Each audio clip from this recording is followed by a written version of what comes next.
Perhaps we need some outside universal threat to make us recognize this common bound. I occasionally think how quickly our differences worldwide would vanish if we were facing an alien threat from outside this world.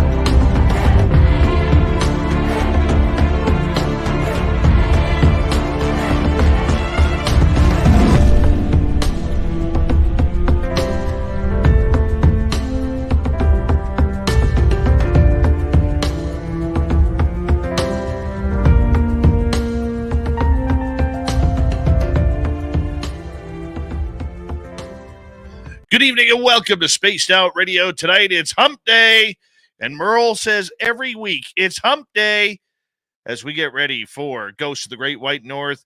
The team from Afterlife All-Stars down in Florida is with us tonight. Dirty Filth is here with a cartoon, and so are all of you, including Race Fan in the gold medal position, and B with a silver, SJ with a nice bronze medal tonight. Hi, Deidre, Chris 716, Bar Madison, and Robert Lamoth. Good to see you all. Donnie C has returned. Donnie C will be signing autographs after the show. Line up to the left of the studio, if you don't mind, to the left of the studio. Brown Dwarf, Karen in the Woo Train, Brandon Coast, nice to have you all here. Stephanie Kenny Blankenship, how you doing? And Dogface Simon, ready to merle it up. Yeah, Peppa H is merling. And there's the period dot right there. He's ready to get merled. Yep, right there. Period dot. Kathleen Hughes, nice to see you. And Stephen Edmond, the pride of Chilliwack, right there. Hanging on out, merling it up. Cosmic Joe and Mama Susan, nice to see you. Number 17 in your program tonight, starting at right wing, Lars Jansson from Stockholm, Sweden. There he is. All right, Doug Shelby is here. The Doug Shelby has arrived, which means we can officially start this show. Digger Dog, Jennifer Patterson, how you all doing? Tim Mothman and his goatee, two separate entities. Nice to see you. As we continue on with our roll call here tonight, we have Audacious Amber. Audacious Amber will be signing autographs after the show as well. Line up to the right of the studio, if you don't mind. To the right of the studio. Do not make eye contact. She will not sign. She will refuse to sign if you make eye contact. And slip her $5 for the gold pen. All right. Lil Cam over on Twitch. Nice to see you. Millennium, my man. Thanks for coming on in. And look at Shane, feeling all Merly tonight. That's right. Okay, moving on here. We got Paramarv. He's merling it up. And who else do we have here? Purple-haired Pixie Lara. Look at that. She's all Merlicious right there. Millennium merling it up. Operation Shutdown. Thanks for coming on in. Jenny White Bear, Laura Lee Seaton. Nice to see you both. Bob Seachy, how you doing? Majesty, nice to see you. As we continue on with our roll call, Al Garay over on Twitch. And how you doing? And look at even Merle's merling himself up. Human Carl, how you doing, my friend? I hope you're feeling better. The beautiful and talented Kira, thanks for coming on in. Philip Blair, nice to see you. Laura Lobbs, good to have you here. Pony Pong, how you doing? As we continue on with our roll call tonight, rolling on down. Let's see who else has joined us here. Let's see. Noble Patrick has arrived early and often. Vanessa is merling it up. That's always a good sign. Continuing on with our roll call, Lee the Bee, thanks for coming on in. And who else is here? We're caught up for right now. We are caught up. Yeah, even Dirty Filth is saying, release the Merle. Release him! All right. We're going to start the radio and podcast side here. Welcome to the radio and podcast side of Spaced Out Radio tonight. My name is Dave Scott. It is Ghosts of the Great White North with our main man Merle here at the Afterlife All-Stars talking Ghosts of Florida. Oh, it's going to be a fun show. We're in roll call right now, awaiting the arrival of Bill WD-40 to start lubing us up for tonight's show. All right, Major Lee, good morning to you. Pat Leal, thanks for coming on in. Peppa H just loves merling it up. Look at that. That just makes him happy. All right, and there he is, everyone. Bill WD-40 in the Spreaker chat room, merling it up and lubing it up for tonight's show. Because you always want to go into a show nice and smooth. You don't want that rigidness. It never feels good. Never feels good. So we got to lube it up for tonight. Thank you, Bill, for taking care of all of that. We appreciate that. You can shop at our Spaced Out Radio store. We do not have ugly swag, people. Our clothes you can wear to more places than your local garage sale. Absolutely. You're going to be proud to wear our clothes. So go to spacedoutradio.com. Wildberry, how are you? Good evening to you. And don't forget, the super chat is open. Yeah, it's a wonderful way to support what we do on this show on a nightly basis. Toe tag merling it up. And Merle is all lubed up. That is correct. Do me a favor, everybody. It's that time of the night to throw those horns up. Let's rock.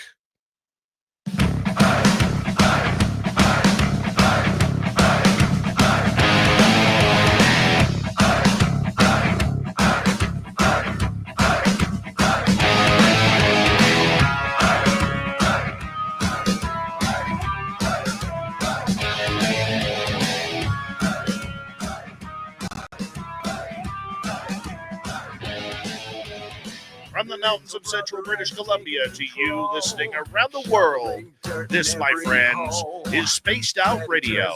I am your host, Dave Scott, sitting in the captain's chair of SOR headquarters.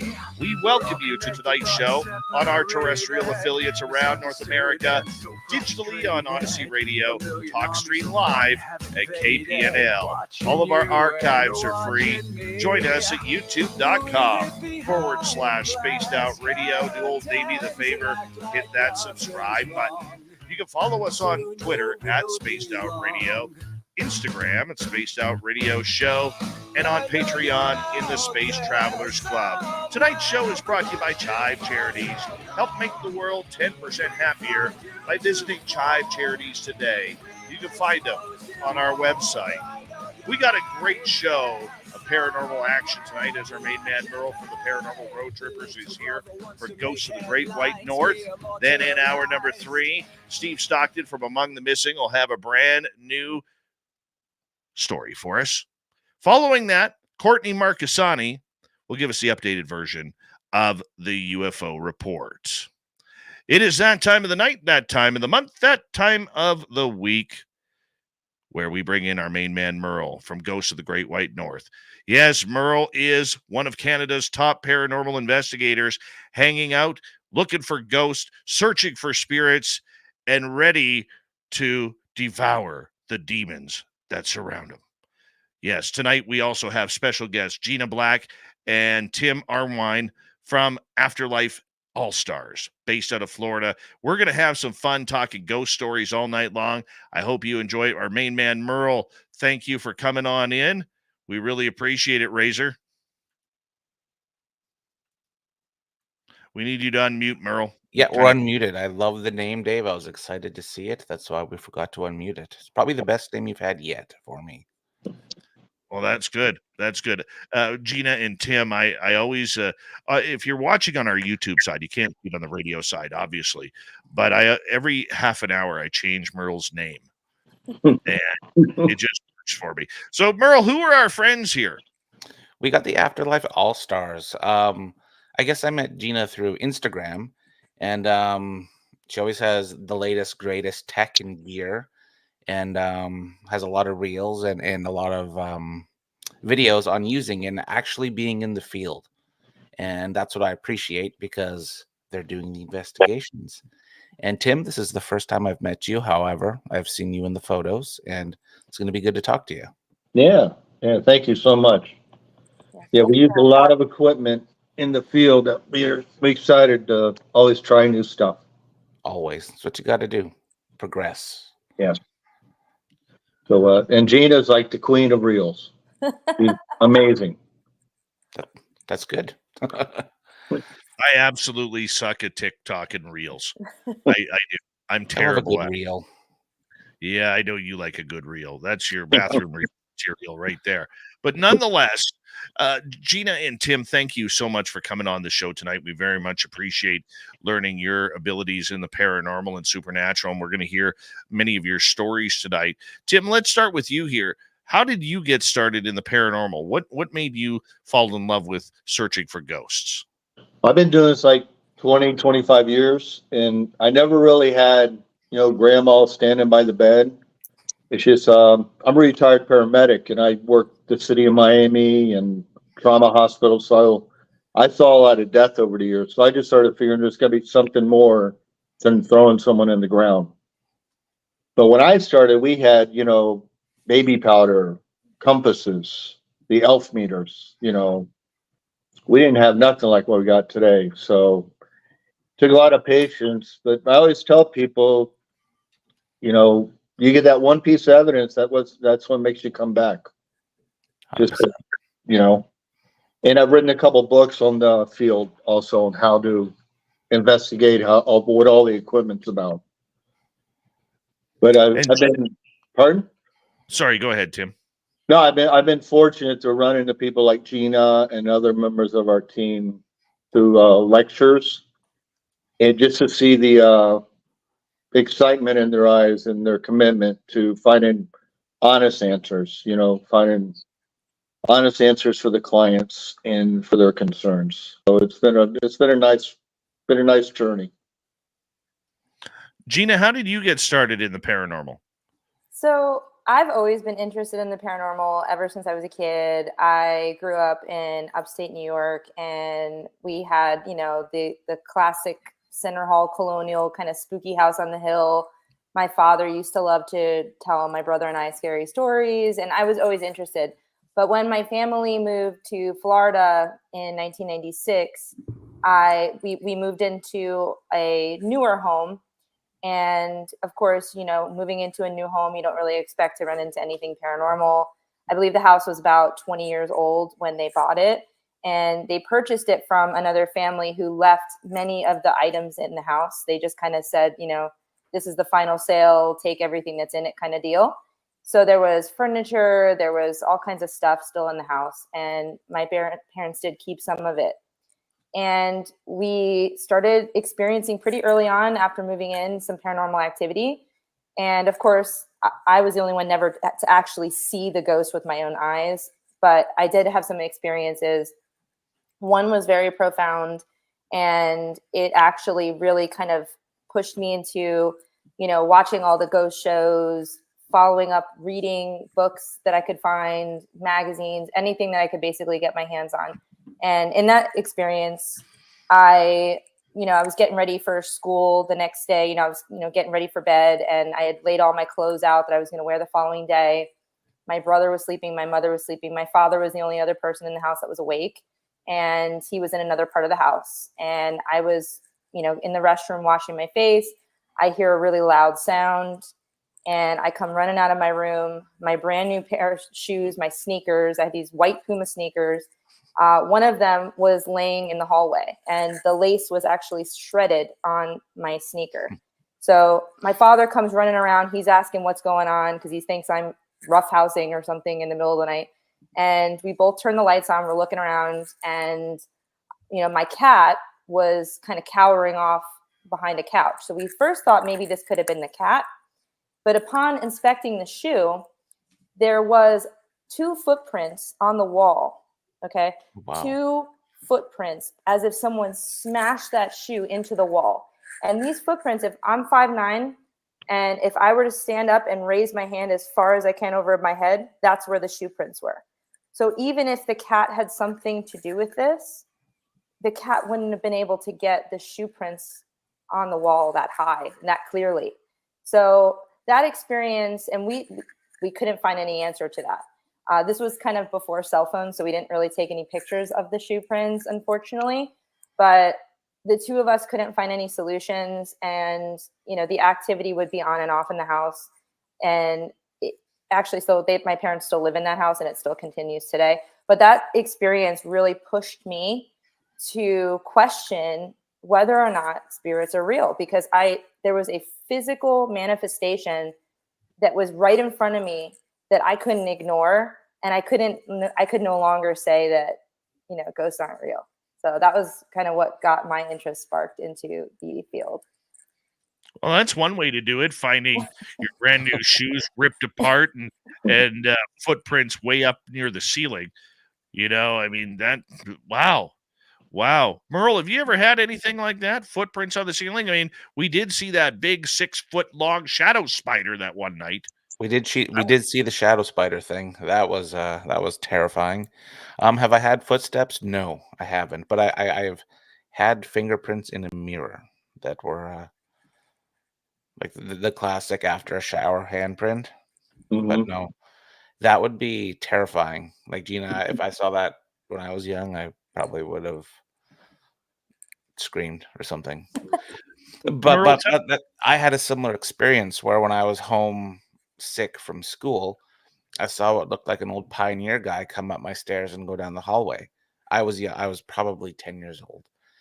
And that sparked my interest. From then on, I was that kid getting the Goosebumps books, the R.L. Stein books, and the most haunted books, and in the school libraries. And then here we are today talking about ghosts.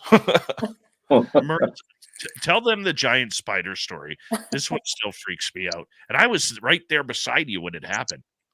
Yeah, like, I don't know if it was a spider per se, but it was something that looked absolutely terrifying.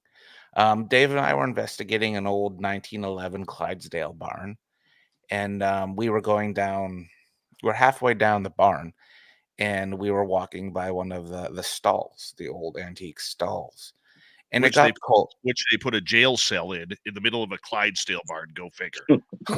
Yeah. But then so we were walking towards the jail cell, and it was the energy. I can feel energy. I know Dave can too, and it kind of shifted because I know Dave was annoyed at some things, and then all of a sudden we see this thing come out of the jail cell area, and it was no kidding, it was kind of walking on the roof of the Clydesdale barn towards us. And it was big. It was about 6 feet, and it was really like large width as well. And I've never seen anything like that. It was terrifying. And was it a ghost per se? Who knows what it was? It was just terrifying. The weird part about it was when it scurried across the ceiling and then scurried back towards us and then scurried behind this tarp like it was just sitting there. And this thing was massive. Massive, creepy, massive. Yeah, because everybody says on the shows is everything demonic, and I'm like, nah. 25 years I've been in one bad place. We did a place in a house in Lake Wales, which is a little east of Disney World, but it's in the middle of the sticks. So we got called to do this house. This older couple bought a second house, and they've been there 2 weeks. And the husband wouldn't go back in the house. He was attacked a few times. So we got there, and the lady threw us the key. She said, "I'll see you Sunday." So they let us have the house for the weekend. So I told the team, my old team, years ago, that I'm going to take a little rest. And the sensitive ran down and goes, "We can't sleep here. This place is nasty. We're going to have to cleanse it." And I got a little frustrated, so I stood up next to the couch. I go, "That's BS." And I got shoved. I went, "Okay, we'll be friends for the night." And then later that night, my computer guy got the tar slapped out of him. And it was funny because he was South African. He had a real thick accent. And for him to yell OS, hit with that accent was so funny. And we ran upstairs, and he had a left-handed whelp on his left shoulder. Wow. And it turns out the couple on the Saturday morning, they were at the realtor's office. They were going to sell the place. They really didn't care what we found. They were just they were out of there. But I've run into dozens of shadow people over the years and things like that, and I've never had a bad experience with them. They seem to just poke around corners and above things, just checking you out. You know, we caught a shadow person on a camera, and I said, "That's the guy by the bathroom," and everybody goes, "Yeah, that's the same guy." So we get shadow people that we see at different places we do in different areas, like they're just following us around. But yeah, but it's the stuff we catch is very interesting. Have either of you guys ever been touched or poked or prodded by a ghost? Well, that's what when I first got into it, I was working at a hospital when I first got interested. And I think once you open yourself up to the possibility, then they kind of go, "Oh, that guy might actually believe I can contact him." So every now and then we worked in a busy trauma room, and we Saturday nights we got a lot of trauma calls, and we had a few deaths. So I would take them down to the morgue every now and then if transportation was busy, and then I started getting my hair curled, my name called, and things like that. That's when I go, well, yeah. I went from going, is there something out here, to the point where, why are they here? That's the moment where I said, why are they here? Then I really started digging more into it. And I've had my shirt tugged on by a girl in a house one time, to say hello. On the EVP, it said, "Hello, help me." Um, you know, I got shoved that one night. And sometimes, if you give permission, if it's a place you're familiar with. Now, Gina and I do a lot of places repeatedly because we do a lot of historic places for events, and they get comfortable with you. If you can say, "Hey, you want to come touch me," you can. And we've been touched on requests for things like that. Yeah, you could say, like, for example, if you're here, can you tap one of us on the shoulder? And that validation has been given on certain situations in places that we frequent regularly.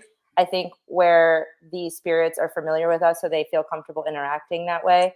But I wouldn't recommend, like he said, just going in blind to a location and saying that, No. because some spirits, might kind of get a little bit more aggressive. And that doesn't necessarily mean that they intend to hurt you, but they're just so overwhelmed with, the someone's actually there to talk to them, that they kind of use all their energy to kind of get your attention. And that could manifest in a scratch. Mm-hmm. It could manifest in someone feeling like they were shoved. And it might not necessarily always be a negative interaction. It could be a negative interaction, but it might just be someone that's just so desperate to get the attention of the living that's the first thing that they do, is they just jump towards you. So It's good to be careful, I think, with that. I agree. Yeah. I mean, because I always tell people, we get a lot of calls say, "Oh, there's a demon in my house. I was sleeping and my leg was grabbed." But I tell people, sometimes they'll push the envelope, where they might come to you in a dream and you keep blowing them off. Now, if they gather the energy to do something to get your attention, it's not really, someone reaching up from the depths to grab your leg. It's just Aunt Jane wants to really get your attention, and we'll do it. Mm-hmm. So, yeah, Gina's right. I mean, the reason I got shoved that night in the house is because I yelled and I provoked. For all these years, I've never had, if someone provokes on my team, I usually don't have them back. Fair. Because, for one thing, it scares the client. If some guy's upstairs yelling at nothing, it scares the client. Come at me, bro. Yeah. Yeah, we all know who Yeah. that might be. And then if you do tick something off, the client's face is stuck to you because they brought you in. So yeah, I mean, I got shoved tonight because I provoked, and I apologized, and we got along after that. But I think they just push that envelope where they just want to get if they can move something, they'll move it. If they can touch you, it just depends where their energy level is. A handful of years ago, I got choked by a spirit. Like, I actually felt a hand on my neck. I think sometime because my job, I have to be very type A, and I give people crap all the time. Yeah. So sometimes the way I question people, I put my work hat on, so I don't realize that I'm being more aggressive, and I think it has cost me because yeah, I've been choked, I've been scratched. But one thing that I do now is I slow down the way I answer or ask questions, but I also go early to because I do a lot of museums as well. And Yeah. I like to meet up with the curator and have the curator, even if I've been there before, have the curator walk me through the house and Mm-hmm. introduce me to the spirits. And like Yeah. have that respect conversation with the spirits saying, hey, Mike's gonna be back later to do a tour, to have some guests come talk to you and things like that. And I like to use their names. I don't like to be the guy that says knock 3 times if you're here. Like I like to Yeah. because we go to Yeah. historic locations, so people used to live there, all that sort of stuff. So I always like to focus on the key players of those locations that used to live there and communicate like that. But Gina's she's good with the history. I mean, I Mhm. know a lot of history of the places because I've done them for so many years, but she'll get some new names, or as our relationships with the museums and places are, we will find out from like older families say, oh, Jane lived here at one time. So that's a new name to put out there. So yeah, we do try to do that to get the respect. Say, instead of hey you, it's like, there's a place down there called Darren Estate I used to do. And I said, Mr. Darren, you here tonight? And sometimes I get out, and sometimes, do you want a drink? Yes. So, and I think like you do museums, we do a lot of museums and historic locations. If you have the respect, when you come back, they might go, I like that guy with the long hair. He was nice. You get more contact, I think, than if I you're a agree. jerk, Yep. Mhm. But And we, go no, for it. no, Gina's got, remember that, the old man from the Camardi house? Oh, okay, yes. Yeah, So that was we've cool. had quite a few interactions with a grumpy, we call him grumpy old man at one of the houses that we investigate regularly, and nobody could figure out who this man was. So I decided to look a little bit more closely at the museum photographs of the family timeline. And I noticed that one of the members of the family, he just has this very cold, very authoritative stare in all of these photos. And he was, I believe, a police officer at one point. He was a war veteran. He was probably someone who demanded a lot of respect in and out of the house. And I happen to really like going to cemeteries. It's a hobby of mine to take photographs in cemeteries. So I visited the family plot of this home that we investigate, and I saw all of the family members in the cemetery. And you wouldn't believe, but that man in all the photos with the cold, dark eyes, his grave was so much further out than everyone else's. Everybody else's was in this nice, neat row, and he was the only one that was separate. So that tells me either he wanted to be separate or they wanted him to be separate. And I came to the conclusion that this grumpy old man was that of Wallace King, who was the man in the photos. So once we started using his name and we started calling him out for his negative behavior, he calmed down. And I think that, really kind of finding that little piece of the puzzle, it takes a little bit of power away from someone who's in a bad mood. Yeah. I agree. I oftentimes see, like I say, when a person was kind of a crank when they're alive, they're probably a crank when they're passed Yeah. on as well. Yeah, I Yes. remember one time we did an old prison, an abandoned prison. And it was a real prison, it had shooting towers, all that stuff. And I was doing an EVP section, and I was just, I always try to ask the historical questions, the obvious stuff. So I asked an EVP a question. I go, what are you in here for? And the recording came back, rape. And I went, oh, how many did you rape? And the next EVP said, all of them. I go, damn, you're a cocky little guy, aren't you, man? It was like, so yeah, I always tell people, ask what you can't walk into one of your museums or our museums and say, do you like the new Nintendo game? Because they're not going to know what you're talking about. Nope. That is right. Right there, we're going to get you guys to hold on as we have Ghost of the Great White North with our main man, Merle, and Afterlife All-Stars down from Florida. Ghost of the Great White North on Spaced Out Radio continues right after this.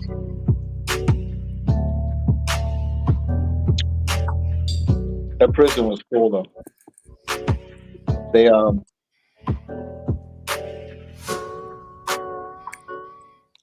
right. There we go. Wow, that was a quick half an hour. Jeez. Totally fast. Totally fast. Yeah, that was good. So we're technically still live on the YouTube side, right, Dave? We already went over that. Yeah. Okay. we actually we do have a choking situation at one of the hotels we do where a woman was choked and thrown out the window. That's the story. And I've had several guests in the room get a choking sensation when they're in there. So yeah, they might respond how they were treated. So, Yeah, that's a good point. Yeah. Yeah. Like maybe if somebody was choking you, they wanted you to feel how they felt in their last moments, to share that with you if you're asking questions about who they are and what happened to them. It was terrifying because I could actually feel the hand on my throat and it was ice cold. Wow. But like I couldn't bat it away or anything. I was like a sitting duck. I just tucked tail and ran outside. I don't blame you. I would have Nope. as well. Was that in Barkerville? No, that was at Bailey House. Oh, yes. I mean, we've had, I've had people say they, even at that same hotel years ago, say they had a burning sensation and there was a fire in the place. Wow. So, coincidence, I don't know. I usually try not to give any history I might say there was a fire, but I try not to say the areas. That way, when the guests are there, it's a more transparent, honest reaction rather than them just projecting what they heard. Absolutely. Yeah. But you guys get a lot of stuff up there, huh? Oh, it's an untapped mine up here. There's so many locations. Vancouver, like the city area, is pretty condensed with paranormal teams, but they really don't leave the Vancouver area. So for me, I do a lot of traveling. I'm always in Washington, Oregon, or in the interior of British Columbia. That's kind of where Have you done the underground in Portland? The underground tunnels? The Shanghai tunnels, that is on the list for this year. Wow. Hopefully. That'd be cool. I did St. Ignatius Hospital in Colfax. Ooh. That Ghost Adventures was there. Yeah. And that place was terrifying. It looks scary. And the other one I did in Oregon was Wolf Creek, the Wolf Creek Inn. Mm-hmm. It wasn't as haunted as I thought it would be. Like I know Ghost Adventure says that there were like energy vampires surrounding the place, but I didn't feel that.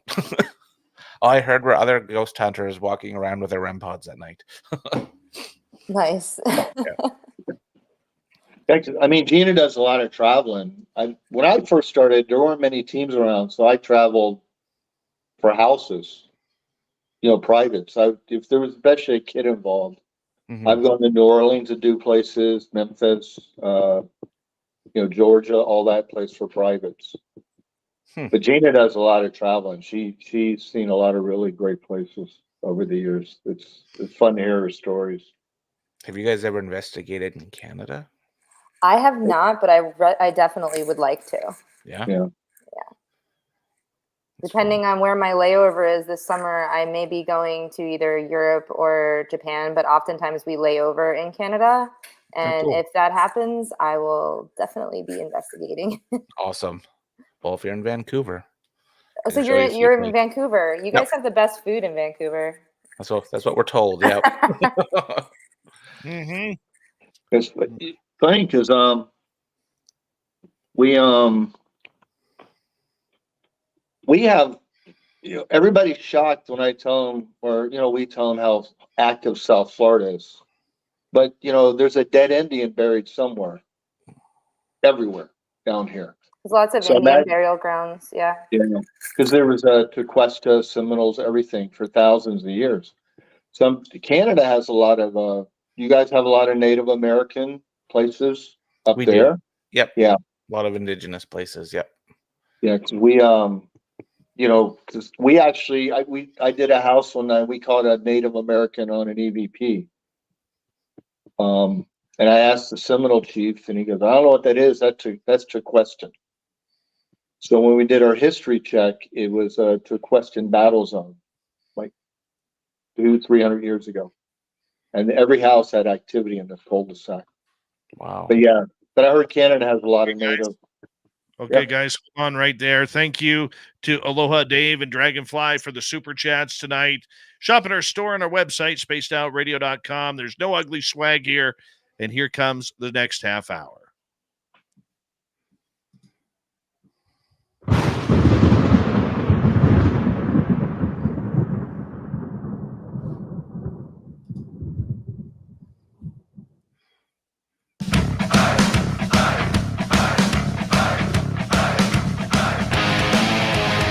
Here we go, the second half hour of Spaced Out Radio tonight.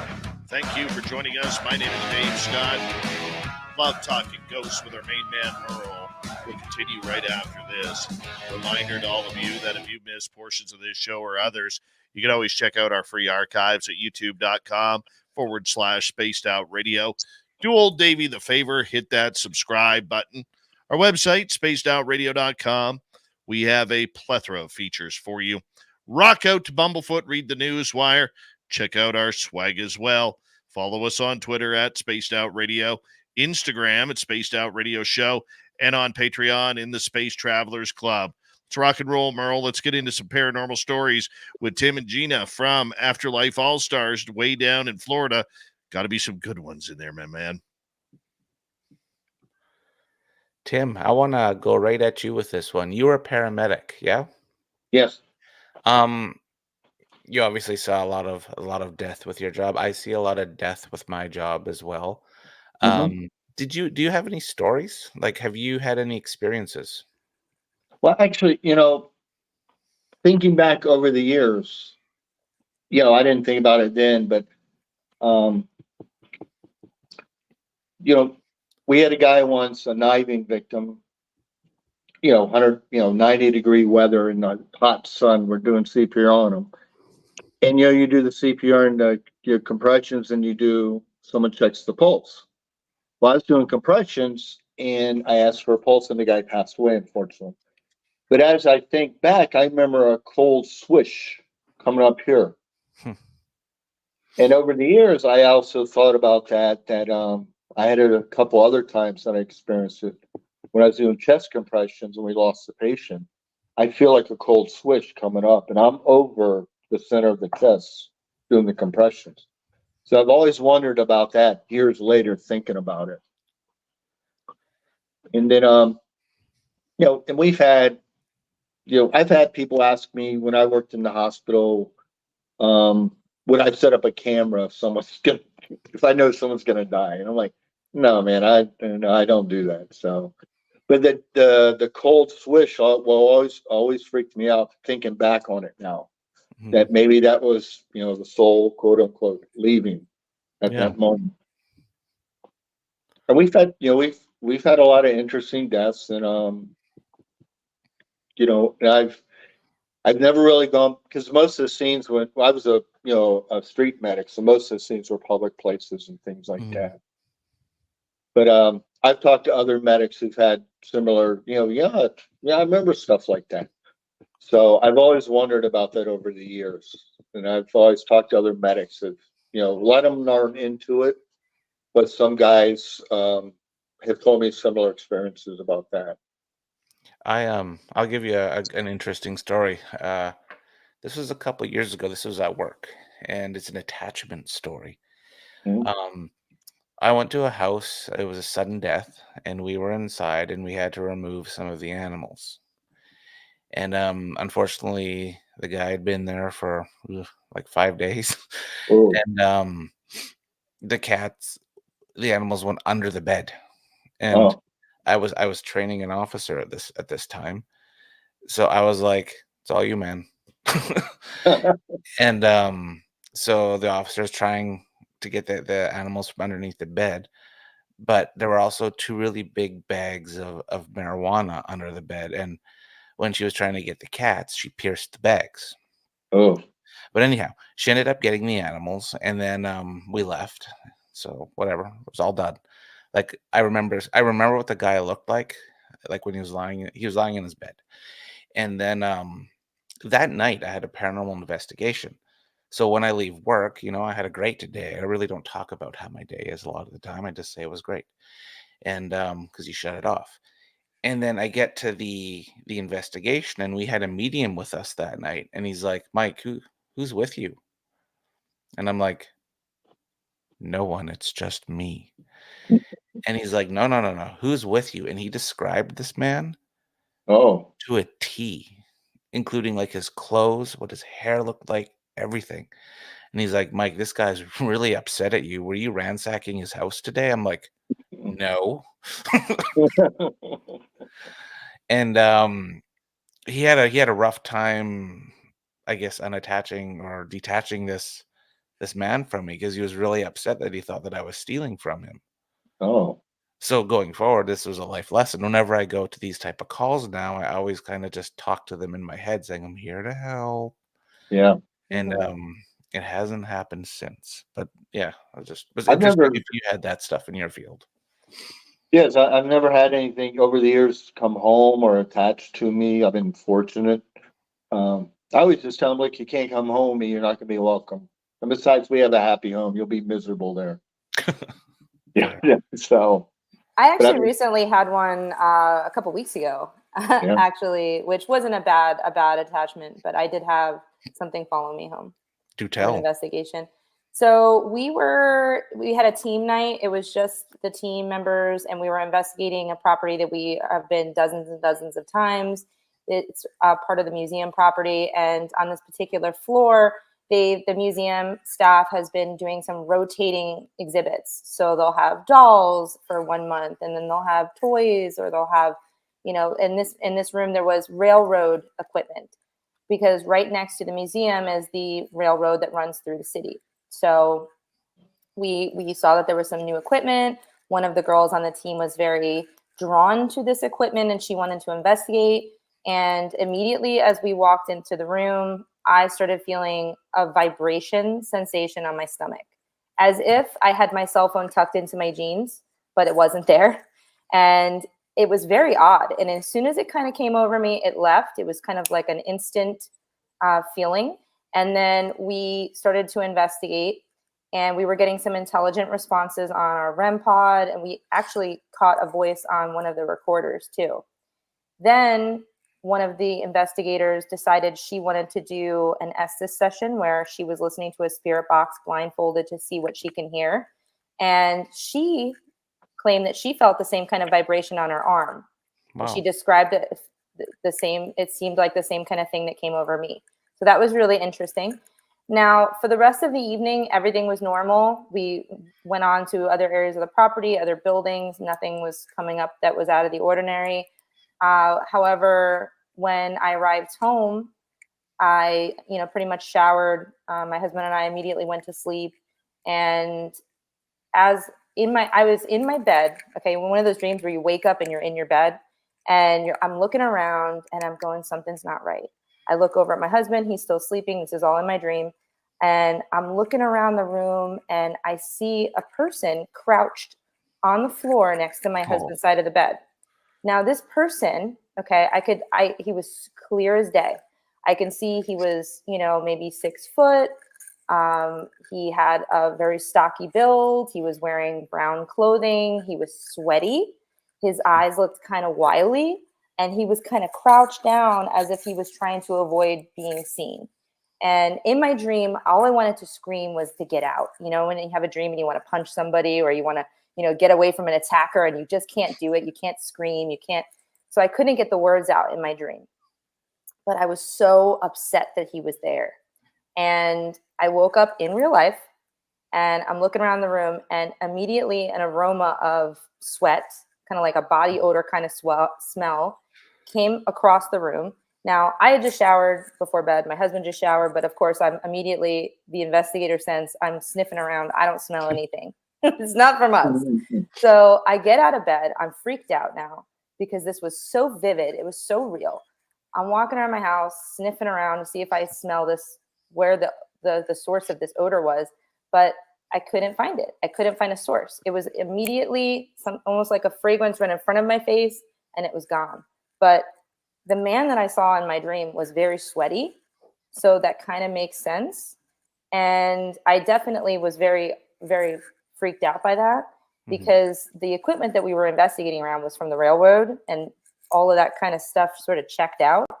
And I definitely, I took some sage and I saged the following day and I haven't had any trouble since, but that was really the first time something like that I ever experienced. And I don't think the guy was negative. He didn't look like he was trying to hurt me or hurt us, but I think that he just kind of hitched on and, you know, maybe he didn't know where he was or what he was doing there, but he was kind of crouched down. So it was a very creepy experience. I mean, I've had attachments to team members. We did a house once where the guy was renting the house and he was actually a satanic priest, like real high up in the order. And he was renting the house from this couple, the husband died. My sensitive started speaking Egyptian, from what I gather. And she was Cuban. She didn't know no Egyptian. So, and it turns out the husband and the wife were Egyptians.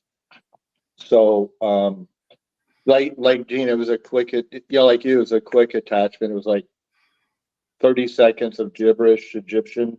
Because I played the EVP for the lady. And there was no like real words, but she says that sounds Egyptian. So I just said, well, you know, maybe the husband doesn't like what you do, but you know, that's just the way it is. You know, you're renting the house. But you know, I've had a couple attachments, and they've always been real brief with team members.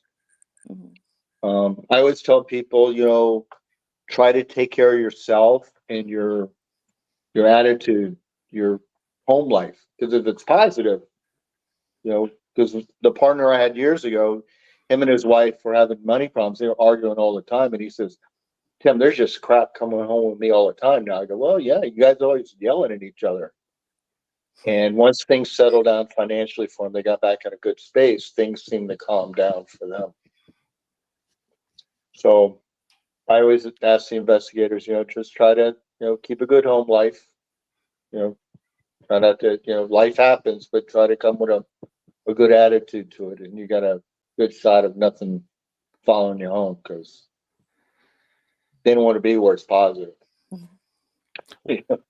What's your thoughts? Because I'm pretty strict about this with investigating. Of if you're in a cranky mood or you're sad or you don't feel good, do you still do your investigation or do you reschedule? I mean, for me, most of the time I'm just like, even when I walk in a room, even because I always arrive early to everything. So if I walk around, it's always like, hey man, how you guys doing tonight? You having a good time? We're just here to ask you some questions. We'll be back in a little while. If someone's cranky, I just let them know, just say, you know, I give them the option, you know, if you're not feeling up to it, you know, you can go home, you know, because, but I always give people that little, you know, line, you know, if you're happy here, if you're happy at home and all that, that's good. Bring that with you. But, you know, some people have bad days of work, you know, because we do a lot of investigations and people come from work. So, but I mean, with this team, with the All-Stars, everybody always comes pretty happy. They're pretty happy. We're a happy bunch. Y'all look so pumped in all your photos and your videos. It's good. It's good. Yeah, we have a good time with it. We joke around, and like I said, if you're a positive person and you're having a little fun, you're trying to get some information, being honest, I think you get a good connection. Absolutely. And then when you go back, I mean, I've had a girl in one of the house at the museum say my name, hi Tim, a few times. but I've been there a bunch of times. So I think if you present yourself like you're there to just talk to them and not threatening, it pays off in the long run, especially if you have to do like a follow-up. Even for a private home, you have to do a follow-up investigation. You get a better shot at making a contact, and they might open up more to you. And that's all you really want. Huh? I want to ask both of you, what is a ghost? The ghost, I mean, theoretically, the ghost has not gone to the light yet. Spirits can come back and forth. Over the years, I mean, we found a lot of like family members who were like, I caught a head apparition once and it matched grandpa.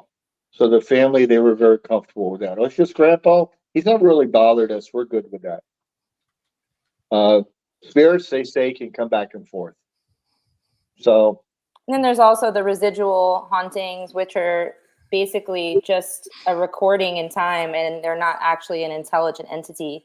And sometimes, you know, that happens for a variety of reasons, but a lot of times it's because there was a traumatic situation going on in that person's life or some sort of really intense moment, and somehow that energy becomes imprinted on the location and it essentially just plays on repeat. So that's not really anything to worry about. It's just a recording. But unfortunately, you can't get rid of it either because it's just taped in time. Yeah.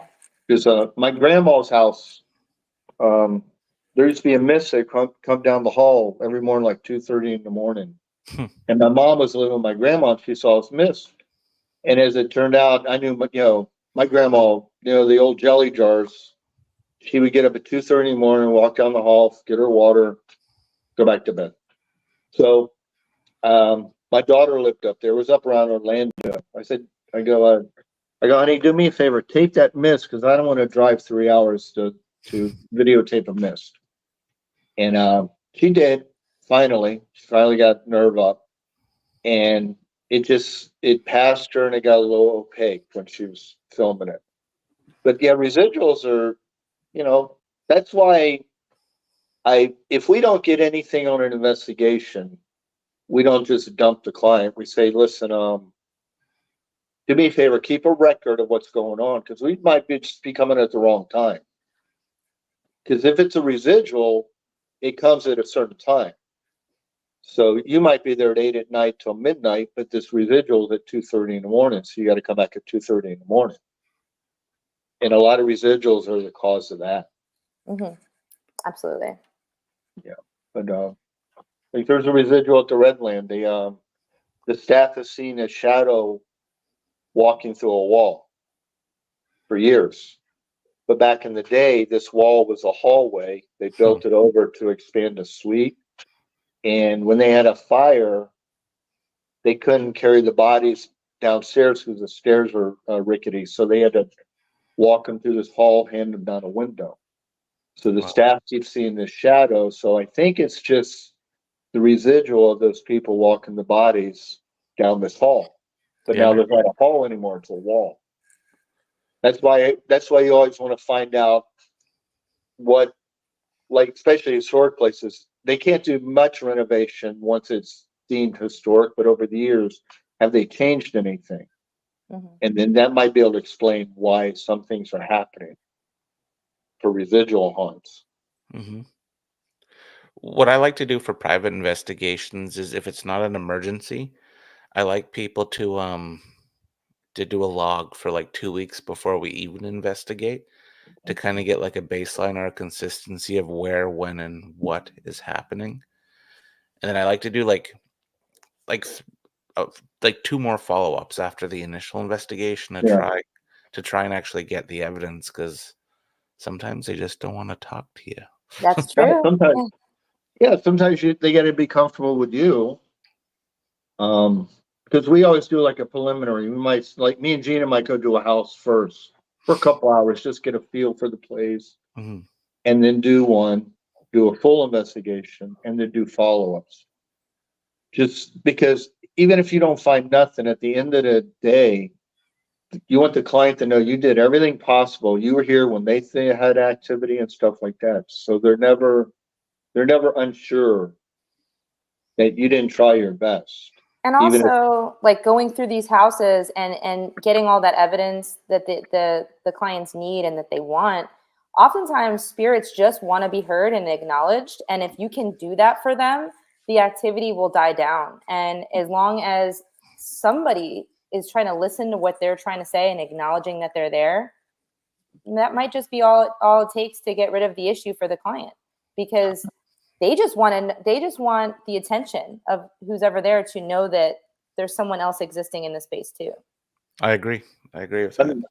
I mean, because even when I get calls, I will tell. I always word it like, if you're comfortable, recognize them, say good morning, and then lay down some ground rules. Don't yell at them. Just say, listen, I know you're here.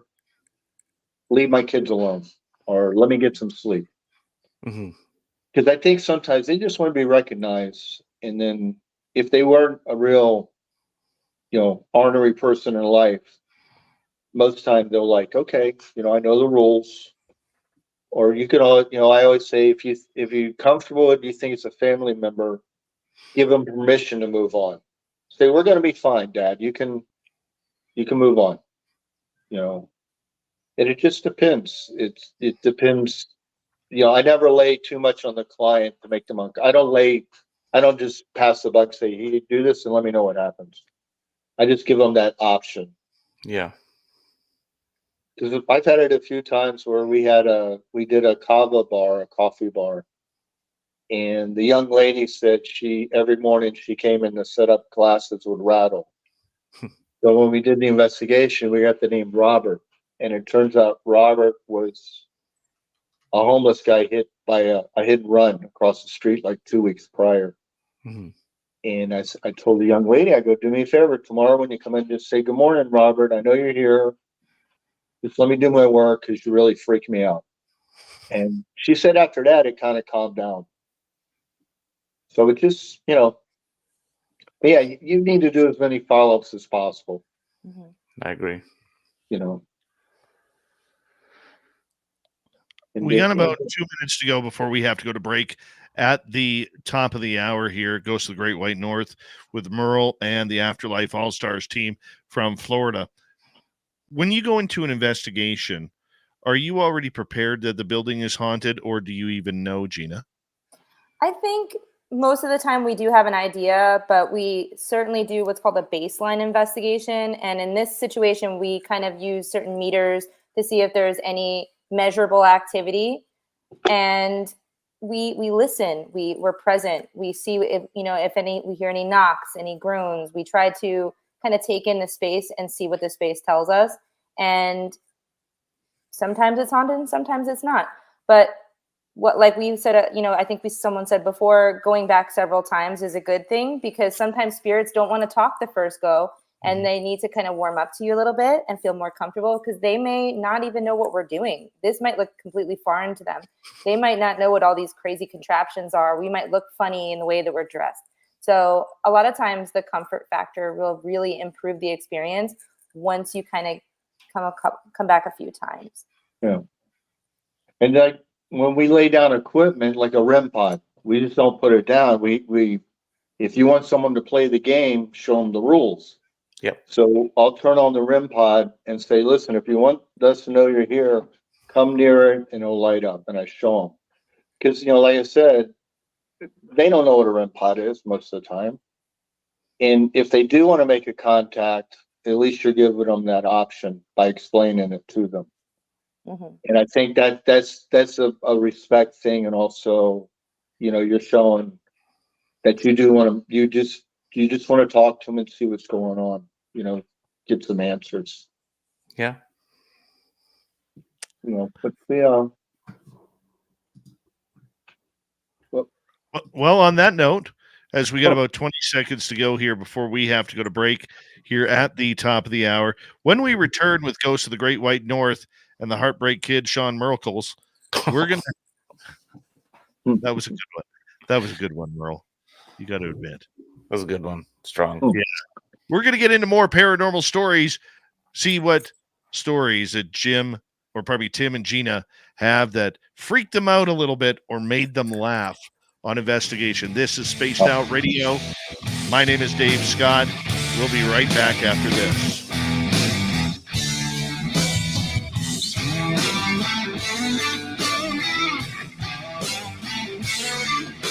This is Spaced Out Radio with host Dave Scott. All right, we're clear, everybody. Dirty Filth, what do you got for us while everybody's chatting in the background? Ooh, nice. I love it. I love Dirty Filth. That's good. Hi, Merle. Hi, Tim. Hi, Gina. Hi, Dave. That's cool. I love this. Hello, So Stanton is winning, it appears. Yes. Dirty Filth is literally the most talented comic artist in the world. That's great. I love don't know. this. Published a That's book cool. once, so that's pretty good. There you go. That's good. So you're using Cool. watercolors and ink to do? I'm also an artist. Yeah. Well, I pencil it out with the old 4H, Okay. and then watercolor, and then ink. Just waterproof ink, Very cool. because they get really sloppy with the water and just make a mess with it. Well, that's the fun with watercolors is it could one false move and you can mess everything up. Yeah, you can That's always nice. fix your mistakes. It's fairly easy. Friend of mine, her son's turning 8 and he's having a bowling party. Oh, And he likes my cartoons, so I'm gonna that's so cool. his mom wants invitation cards, so I'm gonna make some invitation cards and I'm gonna frame this guy up for him and happy birthday. That is a nice That's birthday awesome. gift. Yeah, that's cool. Wow. I envy artists. Me too. Really. I can't even draw a stick man. Let's be real. I know. I don't even know if a ruler is straight half the time. You know, everybody that says they can't draw cartoons or just be an artist, that's the same thing they always say. I can't draw a stick man. It's like, you know, maybe the sculptor can't draw a stick man, but he can sculpt something fancy, so he Fair. could be onto something. Fair. That's true. That's true. Yeah. That's Like, cool. girls too busy suplexing ghosts and things like that. Yeah, there's an art form for everyone. I believe that. Yep. There really is. There's so many different kinds of art that you don't have to be technically good at drawing at all to be amazing at it. You know, Jackson Pollock threw paint at a canvas and he was super millionaire. So That's a good gift. Yeah. What about the guy that installed the toilet and got paid for it? Jeff Koons, I think. He did some stuff back in the 80s that was pretty wild. Now he's making huge money with the balloon dogs, which is also ridiculous. So, Gina, tell me about the Alice box. Is it similar to an ovulus? It is, and I'm so excited to talk about it. I just actually unboxed it yesterday. I had a wild couple days. I just got a tattoo. Where am I? I'm on the other side. I just got a tattoo, and it arrived the day my tattoo was done, and I sat for 9 hours for that, so I was not really in the mood to unbox it when I got home, so I waited for the morning. And so the Alice box is very similar to an ovulus. The only differences, which I think are improvements to the design, are a very large, prominent speaker. And so you can hear the words a little bit more clearly, because if you're on an investigation and it's on the other side of the room, you might not hear the ovulus go off.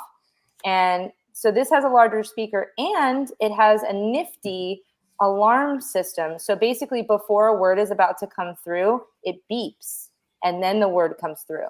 Cool. So you have two different, it kind of warns you. And I think that's really great on an investigation because you don't want to miss anything. And in this case, you won't be able to. It's too loud. That's awesome. That's cool.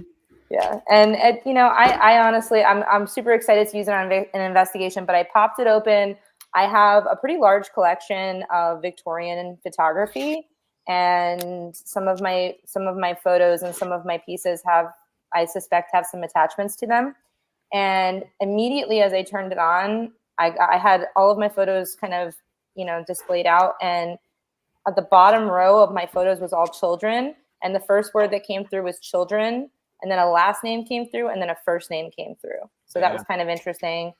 So, and then I did another little session where I was flipping through one of my old albums from the 1860s, and I was just opening each page one at a time, nice and careful. And the word opening came through on the Alice box, which was, it was pretty freaky. So I'm intrigued, and I want to use it, in a location that has a lot of activity, which we will be at on Saturday. Excellent. Yeah. I have a very big collection of Victorian photography as well. Are the ones behind you on the screen, are those also part of your collection? Those are all authentic. I have about 11 of those. Wow. 11 or 12, yeah. That's why Merle's haunted. Absolutely. Where's Blob tonight, Dirt? Piled on top of Mrs. Filth. Classic. She's not feeling good, so Blob's doing her best to help her out. Yep. Getting questions in the chat room. Where's Blob?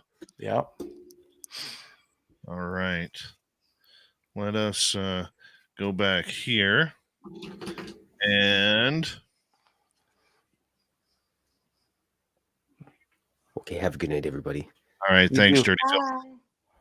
I've been big into collecting these things too now. Oh, I have one of those. I love them. I'm at 5 now. I can't stop. Oh, I love that. We'll have to trade some photos of what we have in our collections. Absolutely. All right, guys, we got 20 seconds. Thank you to Aloha Dave, Dragonfly, and Major Lee for the super chats. And don't forget, you can meet Merle and many more at our 3rd annual SOR fan party. This is happening in Reno, Nevada, May 10th through 12th. Get your tickets at info@spacedoutradio.com. info@spacedoutradio.com. Here we go.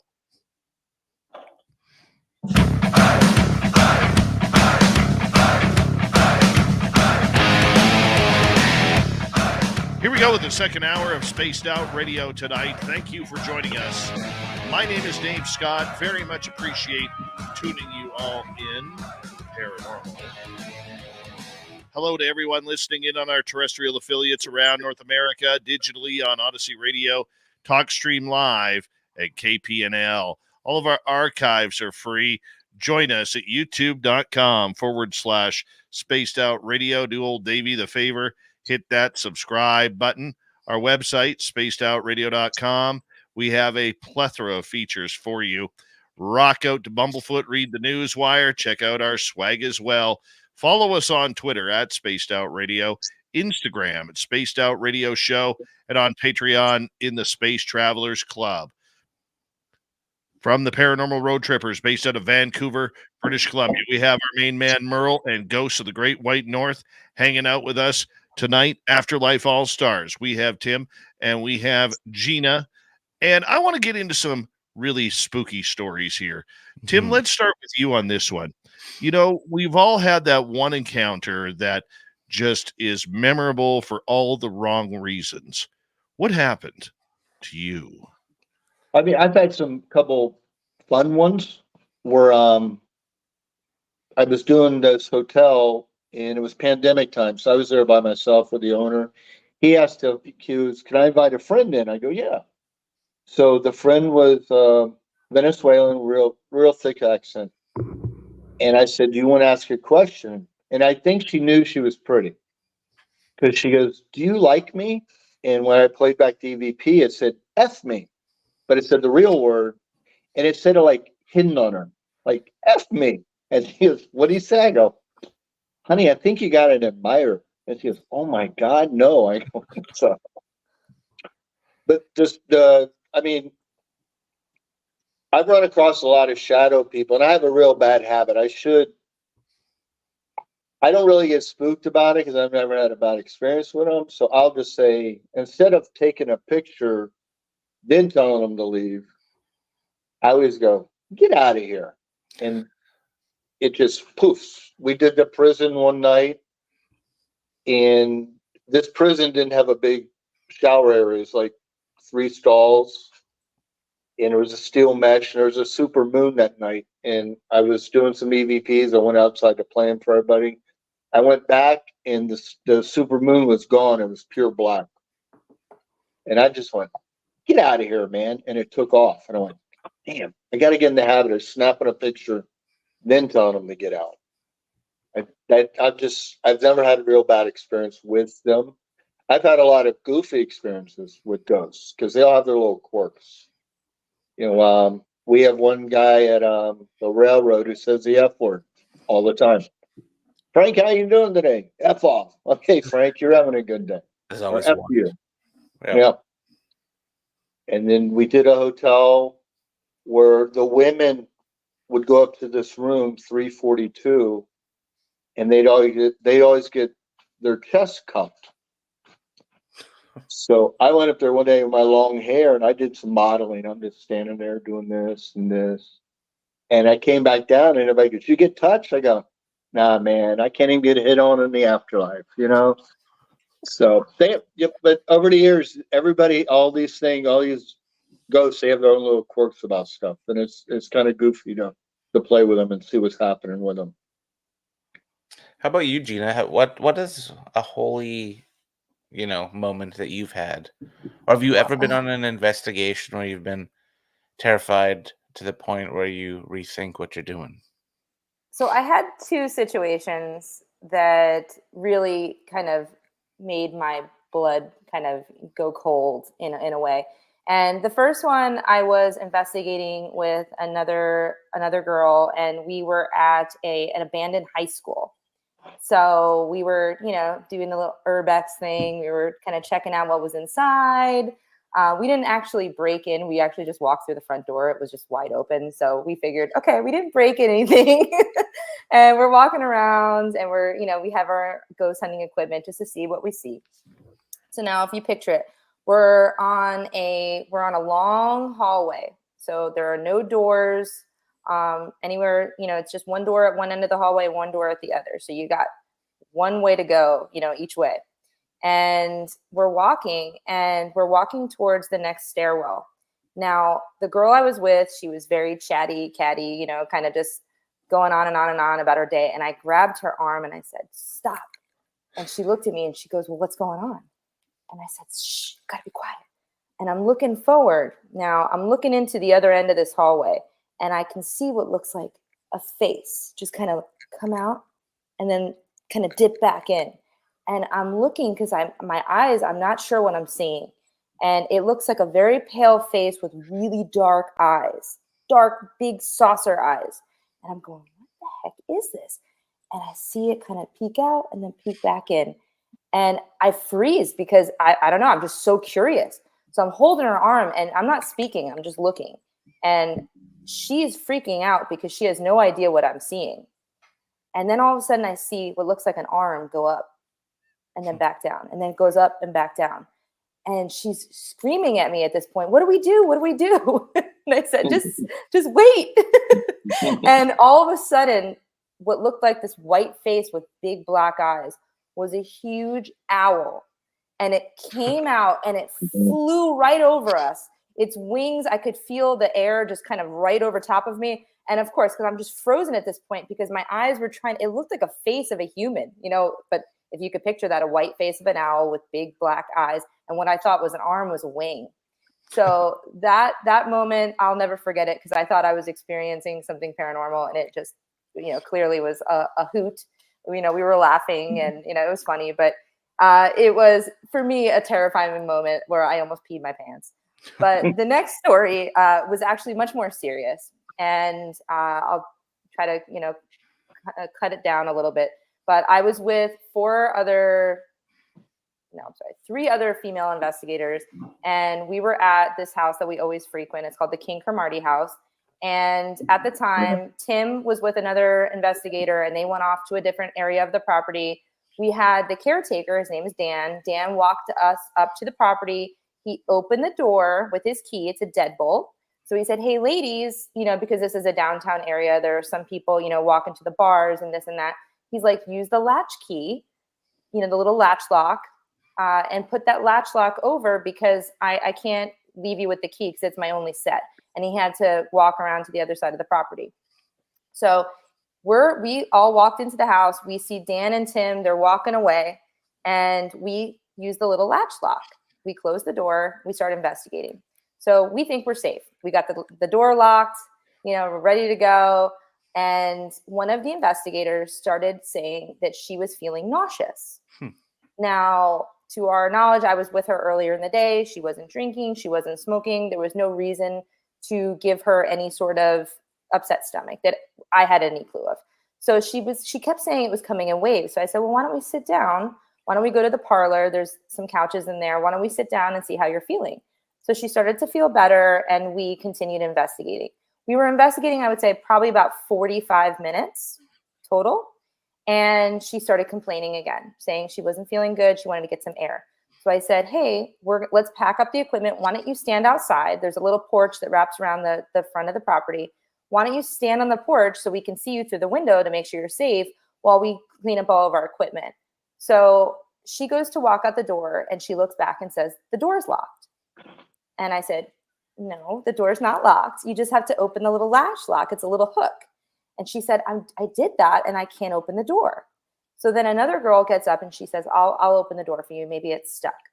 So she's pulling on the door, and she looks at me and says, Gina, the door's not, it's locked. And I was getting annoyed at this point because I'm trying to pack up. And I said, guys, it's not locked. I know that it's not locked. And I went over to the door, and I could see through the little crack in the door that the deadbolt was engaged.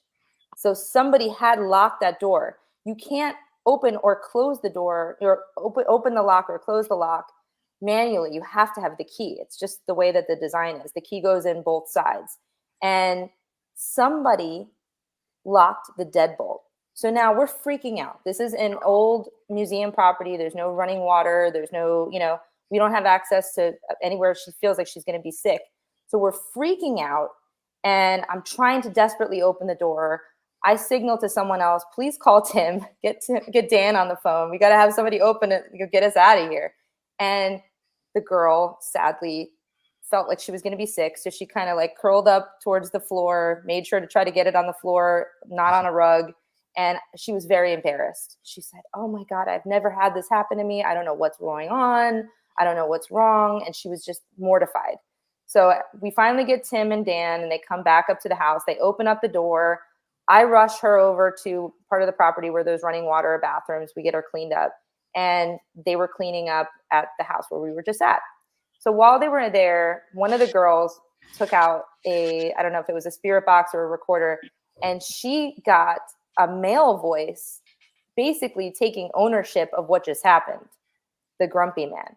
And then, the trooper that she was, she cleaned up, she put on like a, hotel shirt, and she, it's like a museum hotel. And so she puts on one of the shirts from the gift shop, and she joins the investigation, and we moved on to a different part of the property. And while we were on another part of the property, we were using a portal device, it's kind of like a spirit box, and it amplifies it. And I said, was that you that locked us in the house? Because we're hearing a man's voice, and it says locked.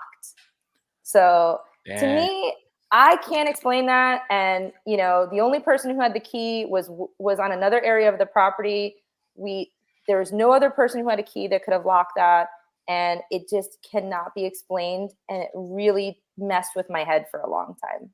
And now we haven't experienced anything like that at the property since. I think he just didn't like this particular girl. But it still makes you think, because something like that could, if they have enough power to do that, what else can they do? I had a similar experience in a town called Vernon, and at a place called O'Keefe's Ranch, where I went into this old Victorian house, and the door slammed behind me, and it locked. Oh, wow. Like something locked it, and I couldn't unlock it. Like it was me in this house, and the investigators on the outside being like, what the heck, man? When like there was no wind, there was nothing. And then I was getting a little panicky because the energy in the house was getting a little thick. And then once my panic peaked, it just unlocked. Like you just hear it go click. Wow. Yeah. Is we did the only time we had a shadow was we were doing an old asylum, and it's a long hallway, and this was a true state mental hospital, like really disturbed people. Instead of going to prison, they go there. Mm. And they were closing it down. They closed down years ago, but they had like 3 buildings we were able to get into. So I'm walking backwards filming this guy, and I look above him, and there's like a shadow like 7 feet tall behind him. And I'm like, I go, Dave, walk a little. And he walked. I go, stop. And the shadow just kept aping him. You know, he walked back, he walked forward, he walked back, he walked forward. And then when I told Dave, he freaked out. He just started running down the hall. He just took off. What the hell? I go, I don't know, man. It didn't follow you, but you had this big shadow just doing what you were doing. Took 2 steps back, 2 steps up, and things like that. But he freaked out. He like lost it. He never came back. He didn't come back to the team ever. That was it for him. Yeah, sometimes it gets pretty real pretty quick. And Yeah. I've seen a lot of investigators over the years be like, nope, I'm done. Yeah, right. And But I mean, you know, because I mean, I've seen like, you know, things move. We get a lot of screamers, especially, you know, I don't know about you, but if you do a place for the first time, your first EVP is a screamer because it's like, oh my God, someone's here to talk to me.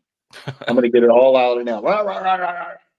yeah, I love going to like brand new locations that's never Yeah. been investigated because the spirits, they're amped up, they're ready. Because I think that's like the high, in my opinion, the highest energy, like because no one's talked to them before, so they're just ready. Mhm. Yeah. It's like, it's like, rah, rah, rah, rah. And I usually just giggle at them, but I've had people just leave. Because we did a place with a group at a school. And I always tell people, I go, listen, you're going to get one get out a night. If you don't get a get out, you just don't feel the love. That's just the way it is. And we said, is someone here? Blah blah blah. And there were like 10 people in the room, 10 guests, and he goes, get out. And all the guests left. They all walked out of the room. I go, no, you don't have to leave. It's like, you know, it's okay. But we've had people get touched and walk out. You know, or I did a place once where some police officers were there and they got to get out and they went to leave. I go, no, hang out for a minute. And then we went to another building and they were on a group. So they were with another set of investigators. And they told me, the team told me that these 2 guys had to be let out holding hands with a couple of investigators because they both got touched. And then, you know, they're like, I'd rather be a cop and go down an alley than deal with ghosts. I go, well, okay.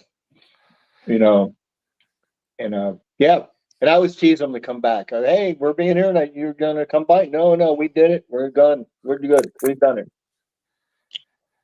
I kind of like that. I think Dave would agree with this because Dave does tours, and you can pick him out. You'll see the big macho guy going with his girlfriend that thinks it's absolute bullcrap.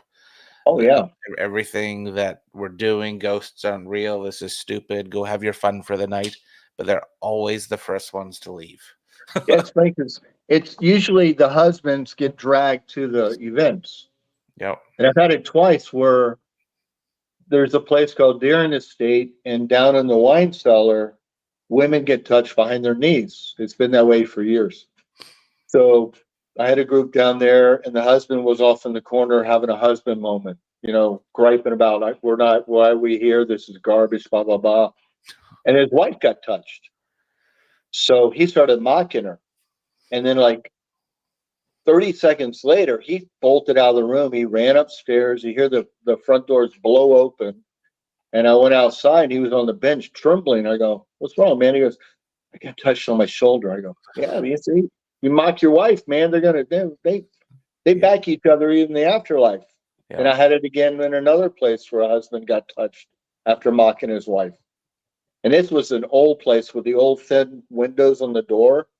I thought he was going to bust because he couldn't get the door open. Luckily, I was standing next to the door. I go, "Let me get that for you." I opened the door because I thought he was going to break the glass out. He was yanking on the knob so hard. But yeah, husbands and boyfriends they're always the ones who run, but they're the ones who always get dragged there because they don't believe it. Then all of a sudden, when something happens to them, they freak out. Yep. Yeah, and they always learn their lesson. Yeah, I won't mock my wife anymore. Okay, yeah. Tonight. Before we get to some audience questions, I want to ask you guys, because we got about 4.5 minutes left before we got to go to break at the bottom of the hour. Do you prefer to be investigating when you're inside, or do you prefer nature areas where you're outside in the elements and letting nature kind of control the paranormal activity? I've done both, and I think I would have to say I've done some intense nature investigations, and it's a completely different experience. But I think it's more controllable. You can control your variables in an indoor setting because usually it's quieter. You can determine, where a noise is coming from a little bit easier, and from investigation, point of view, that's a little bit easier to kind of work the room. But I did find a couple of my investigations that I did outdoors. I did a couple recently at the Devil's Tree in Port St. Lucie, Florida. And it is actually the killing ground of serial killer Gerard John Schaefer, who's also known as the Hangman. If you look him up, he's a really gnarly serial killer who was around in the 1970s. And I did some investigations at the kill site, one of his kill sites, and at the tree. And there is some really eerie activity in that area. And, even without the instruments, even without the spirit box, without the recorders, without any of that, just simply sitting up against the tree. I sat up, with my back up against the tree. I was wearing a tank top. And when I got home that night, I felt like I had a sunburn, but only on my back. There was no sunburn on my arms, none on my face, and on any of my body other than my back, which was sitting up against the tree. And I had a shirt on. And I showed my husband, I said, what does this look like? It looks like a sunburn. What does it look like? And he said, yeah, it looks like a sunburn, but it's only on the top of your back, which was covered. And I thought, maybe it could have been maybe some sort of allergic reaction, but it just didn't make any sense. And it went away in the morning, but I had kind of leaned up against this really terrible tree and something kind of gnarly happened to me. So those type of situations, you can't really control them. And I think that it's interesting to explore. I agree. Yeah. I mean, I like inside too, because you can control it. And I like to build a conversation on EVPs, like ask one or two questions and build on it. And outside, you can't control it. But I've had stuff where, like, actually, even before I knew about the paranormal when I was 10, we were at a place where a plane crashed, and we heard a lady screaming. And if you ever been to the Everglades, the palmettos are very low. So you can't just, if you're running away, you can see someone.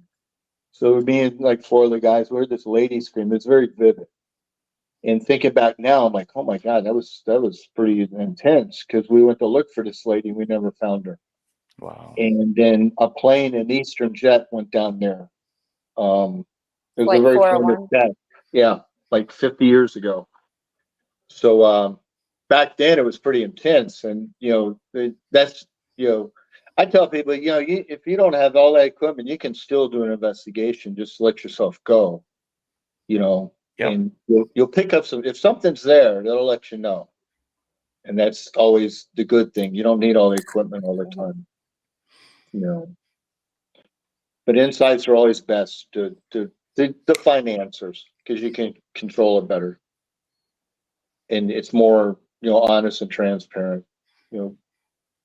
People can't say, "Oh, it was the wind." Well, no, when the wind, it was a bedroom, so it's not the wind, So Classic horror movie. It must be the wind. yeah. Always the wind. Always the wind. You know that. Absolutely. Guys, we are going to go to break here at the bottom of the hour, and we have Merle from the Paranormal Road Trippers and Ghosts of the Great White North, along with our special guests, Gina Black and Tim Arnwine from Afterlife All-Stars Paranormal Team in Florida. We're going to get to audience questions next. So if you're in our YouTube chat, put them in capital letters. We will bring those questions to our guests tonight. Spaced Out Radio continues right after this.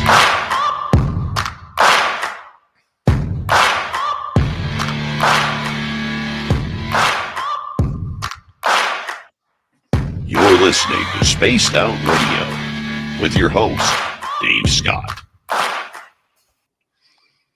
The undermerler is pretty strong. Ooh. You know, I guess. You changed all your music up. I did. Well, yeah, you know how computer literate I am? You know that, Merle, firsthand. Yeah, Dave accidentally erased all of his audio. Oh, Classic no. Dave. All of it. So last weekend, I literally spent time recutting audio. Chatbot Marco and me, Woiken, nice to see you guys.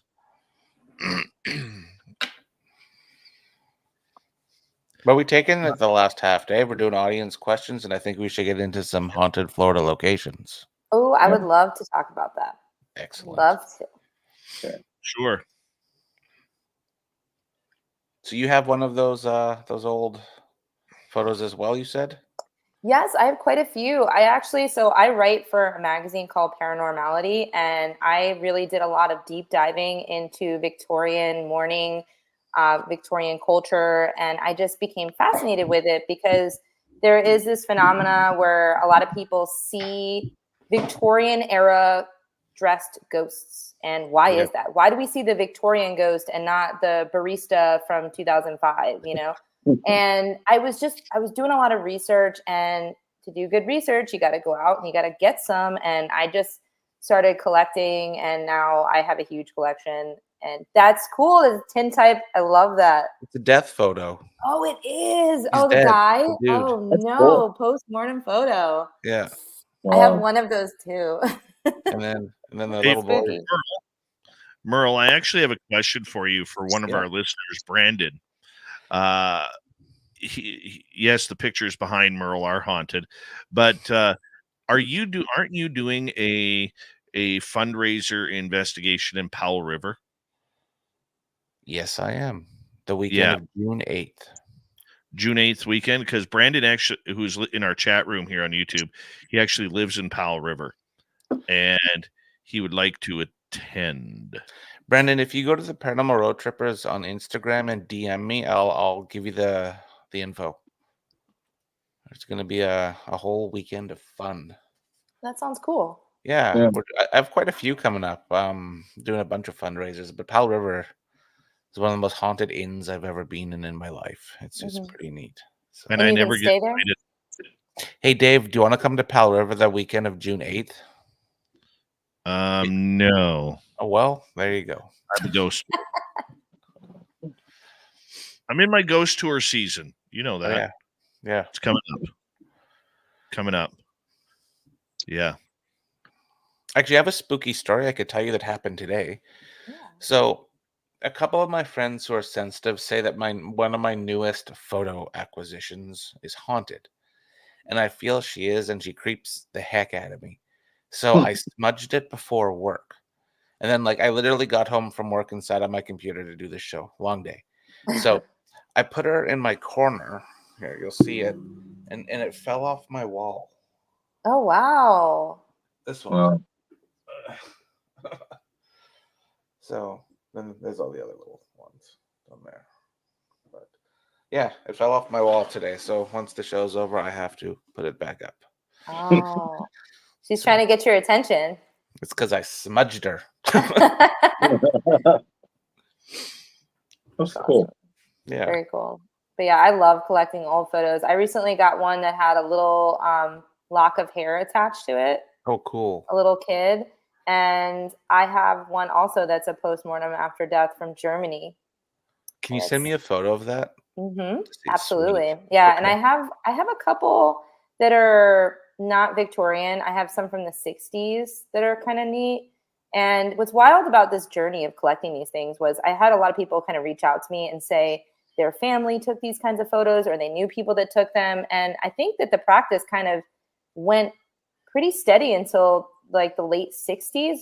Yeah. In the United States, at least. And I think that that's so crazy that, our view on death and what's acceptable and custom and what's popular has changed so dramatically. Mhm. And it's a very different culture, how we view, a funeral, and, all of those practices are all gone and they're all taboo now. So if you were to do that nowadays, it would be frowned upon, it's just an interesting Bizarre. shift. Yeah. Yeah. And actually, I'll unveil it on your show, Dave. Yeah. I have my business cards. I have haunted Victorian business cards. So I bought a ton of these, Ooh. like the cabinet photos, right? Like the little Yeah. one. But then I have my business card on the back of them. Oh, that's such a good idea. I love that. Nice. Okay, guys, hold on right there. Thank you, Lavira, Vaughn, Major Lee, Dragonfly, and Aloha Dave for the super chats. We greatly appreciate the love and support. Your questions coming up next here on Spaced Out Radio. Stay tuned.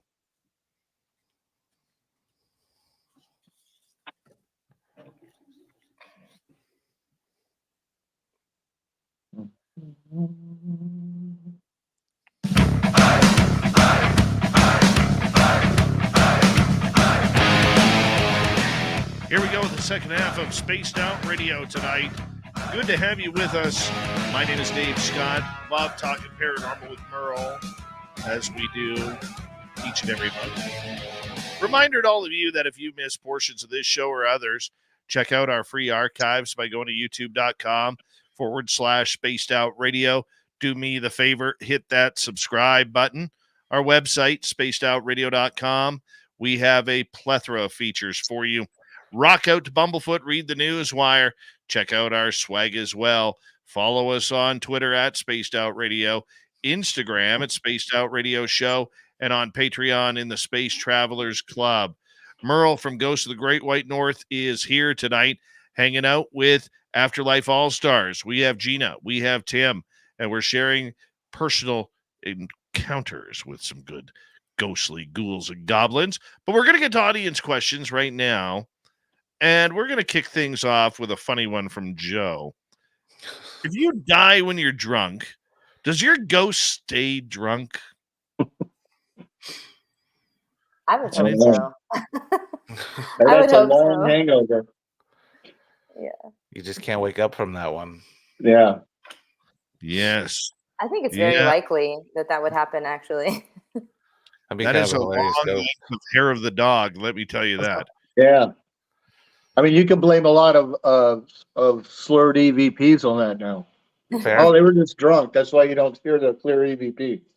It's true. All right. All right, let's get to another question. This one from Dizzy. Tim, Gina, have you ever met fae folk or elementals on an investigation? Ever had encounters with thought forms?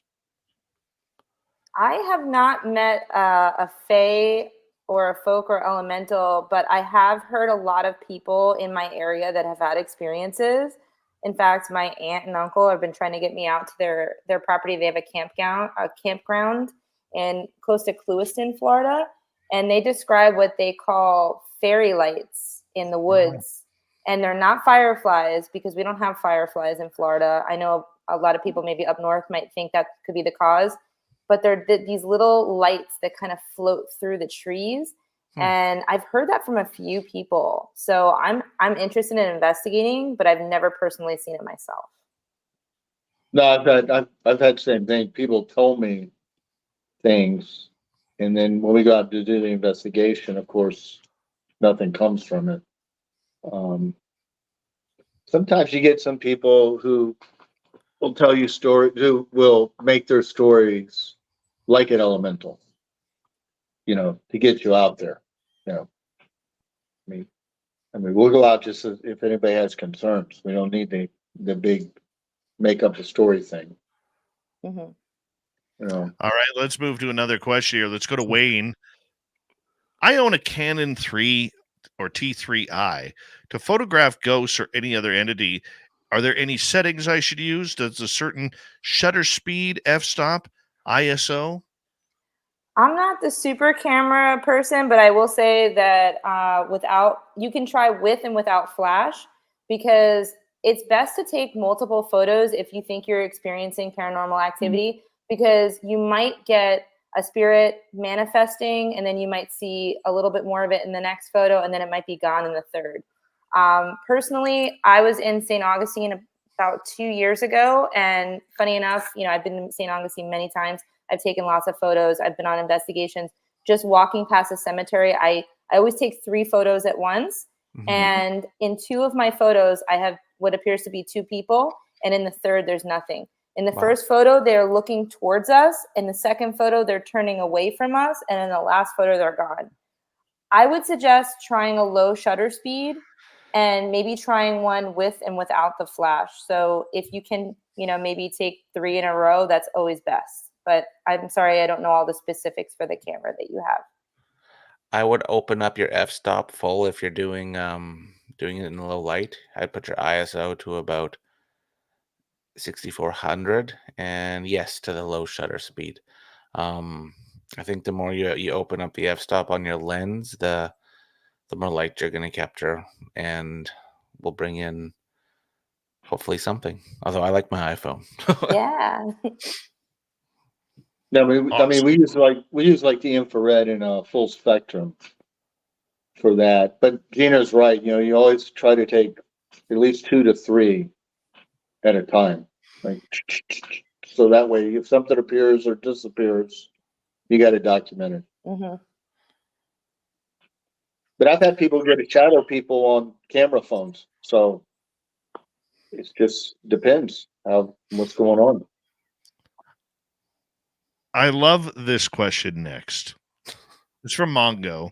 If an asteroid hit Earth and everyone was killed, would we all just be ghosts in space? Yeah, I would be floating on, I'd be holding on to a piece of asteroid, just kind of like floating by, seeing what I see. I think that our energy goes somewhere, and I don't think energy dies. And I do think if everybody all, was unalived at once, we're going to go somewhere. And hopefully wherever we go next is better, even better than where we are now. Yeah, I mean, yeah, because the energy just transfers, so it'd be crowded. Yeah. Like, oh my God.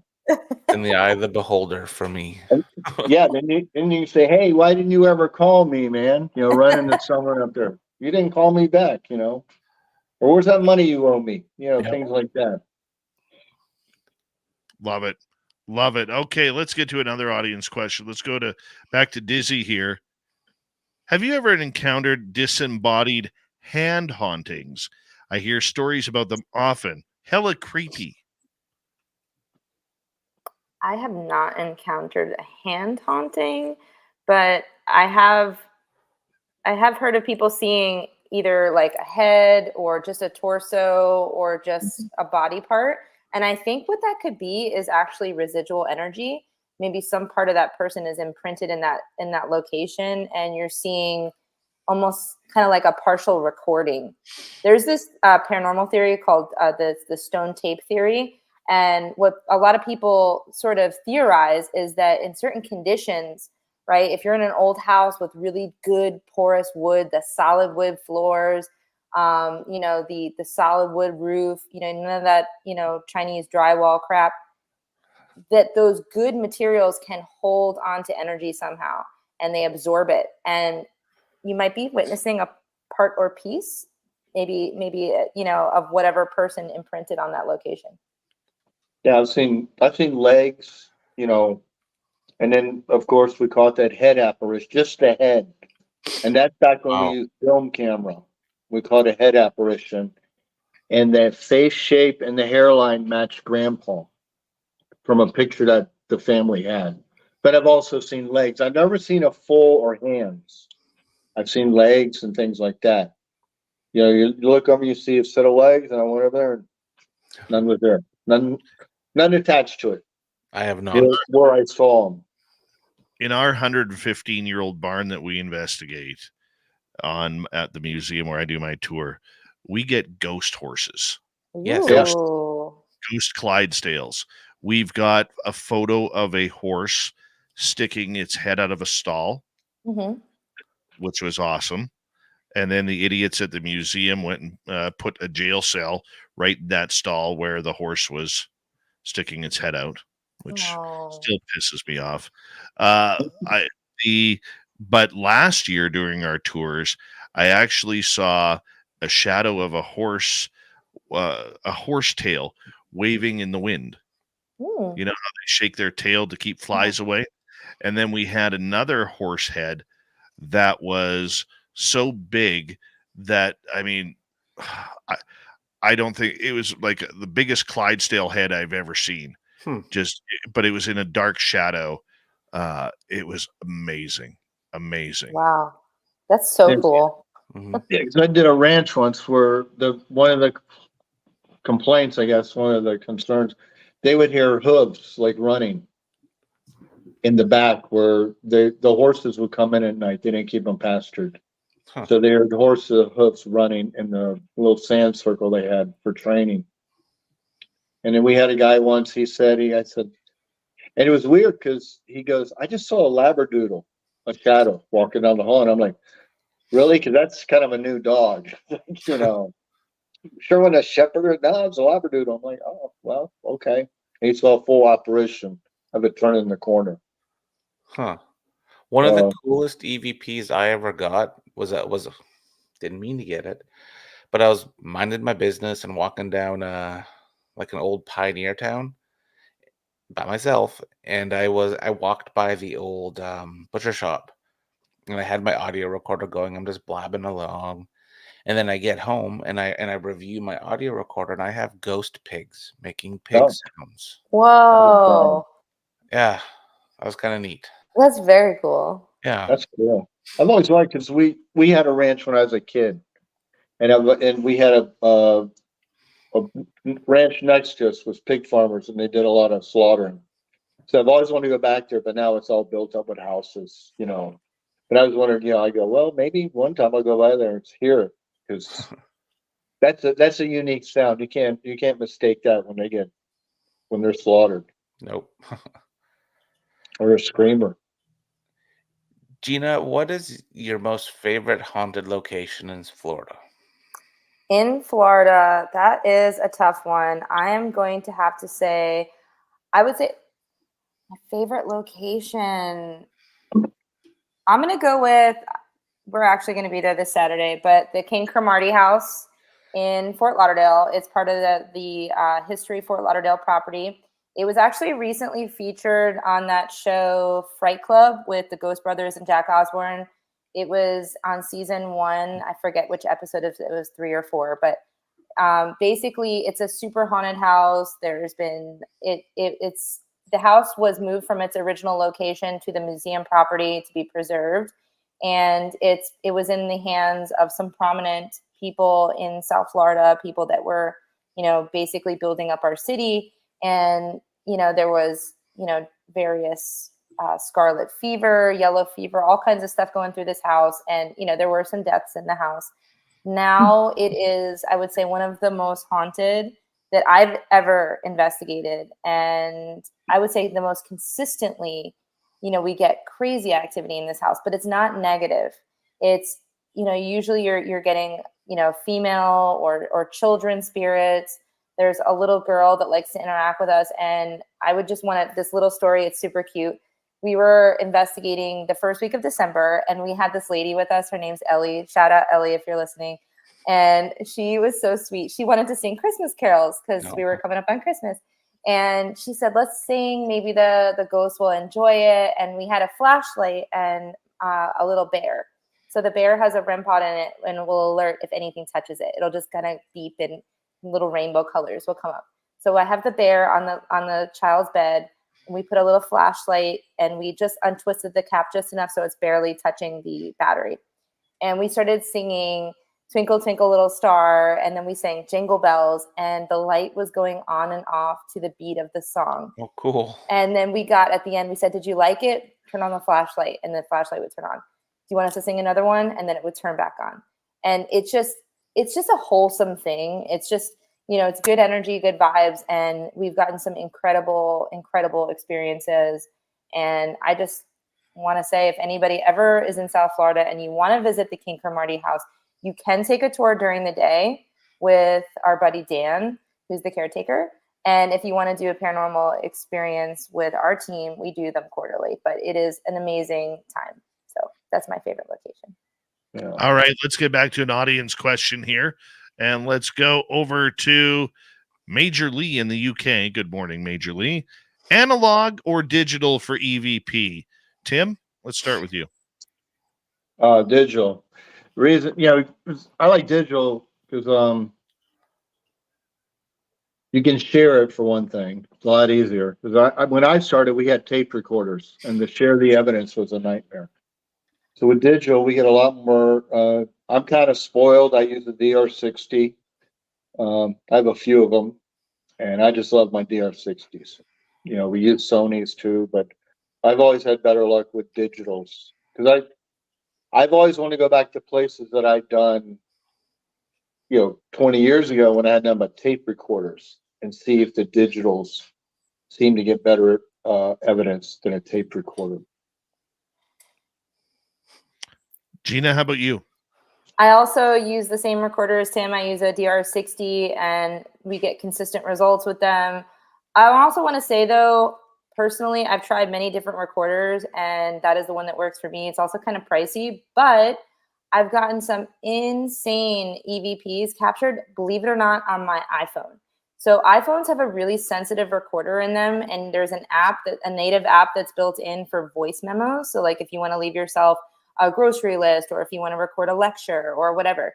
So you turn this on, and what's super cool is there is a visual on the screen. So it's like a little visual across. So even if you don't hear it with your own ears in real time, you might see a little blip in this visual indicating that you might have caught an EVP.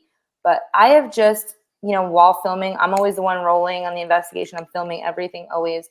And I've captured some incredible EVP on my cell phone. Yep. And I think the more and more our phones become advanced and developed, you're going to start seeing that. And that's why, so many people come through on shows like Paranormal Con on Camera. Everyone's capturing this kind of evidence. It's not just for the professionals. It's not just for the people on TV. It's for everyone. Mm-hmm. And just try it. If you think your house is haunted, just, turn on that voice recorder and on your phone and see what you catch. Mm. I like that because on my tour that I do with our people, I'm always encouraging them to go to their voice meter and record their EVPs. And sometimes we get some, sometimes we don't. But it's more so also teaching them what to be listening for. Yep. I think that's what the cool thing is, Tim. Yeah, because because I always give lectures on it, and we always tell them wait, give time for the conversation. Ask pertinent questions, keep it to 1 to 2 questions, things like that. And then I also like digital because you can download it on like WaveLab or something and see the frequency spikes. Because the human voice is 20 hertz below is not human. So anything in there, I don't manipulate it, but if I get on the frequency spikes, then I can start looping it and isolating it and seeing that. So the digitals, you get a lot more tools to play with. But we experiment with a lot, like the Sony ST10, Sony ST25. We get a lot of stuff on that. Yeah. And they're reasonable in cost. You get them on eBay for $30 to $60. And we get a lot of, because if we get more recorders in the field that people can afford, then there's more evidence that we can gather. So that's one big thing we do. But I think that the newer iPhones, the recording capabilities are better than some of the stuff you can buy, on eBay or Amazon. I think it's just gotten to the point where the technology is catching up, and it's good. It's really good. save. I would say, unless you're willing to make it a big investment, just use that first. Yep. And then we will try, I've done this experiment for years. We're still doing it. Different cardinal directions where the mic is. Because, when you're doing an investigation, you're just standing there holding it. And I found that direction south and west seem to get more EVPs over the years, over the experiments I've done over time. We use a Zoom 360. Yep. And it gets the whole room. I quite like that one. That's a Yes, good one. I used to use a Zoom because then Zooms are so good about picking up outside noises. If you can gel them together, the timing, then you'll have definite proof that was a car outside. You don't have to worry about it anymore. Because Zooms are real good about picking up everything. Mm, It's a good way to debunk. true. All right, let's go to another question here from our audience. We got about 4.5 minutes. Let's go to Woo Riders. Merle, why does the lady behind you in the photo keep smiling in that picture? Because she approves of this show.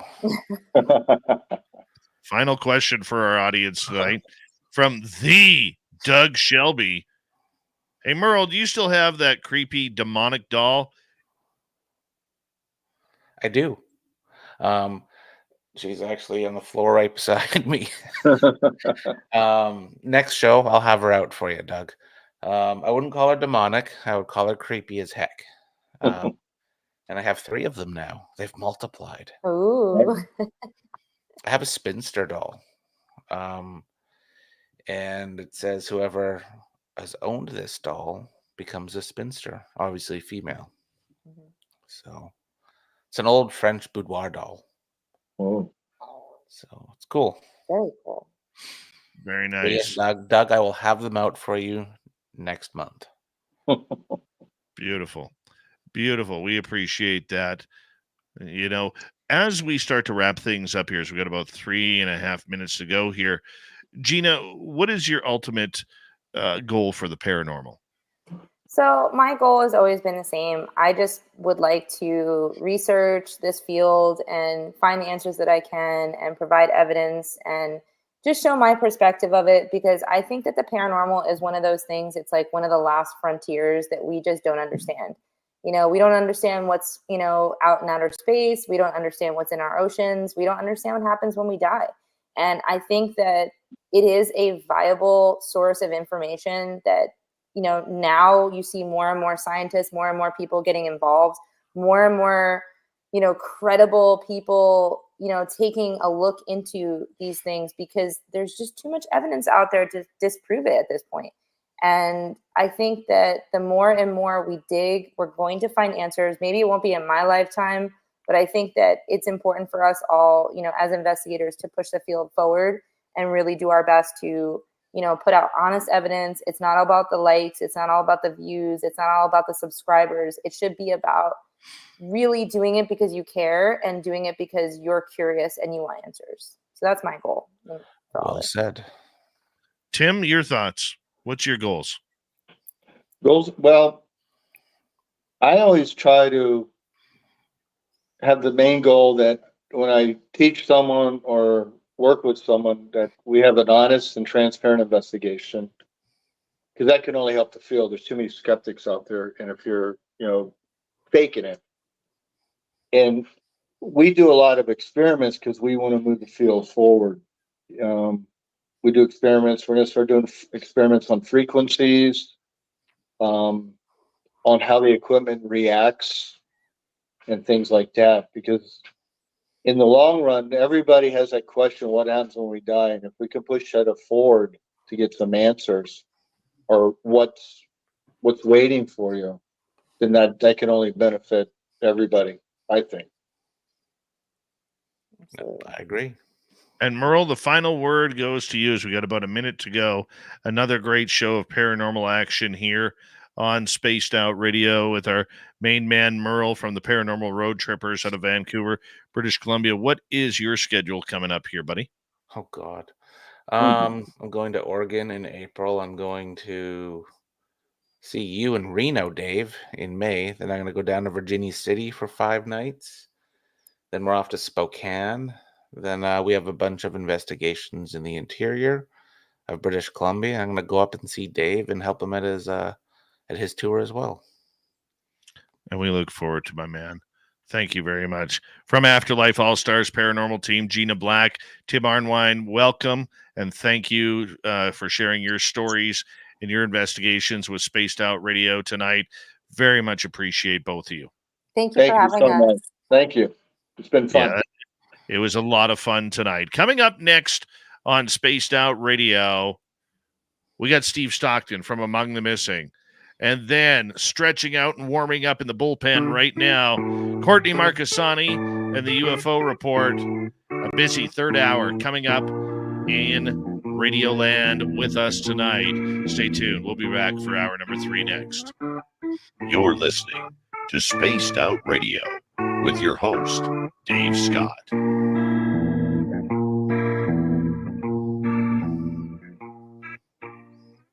All right, we are clear.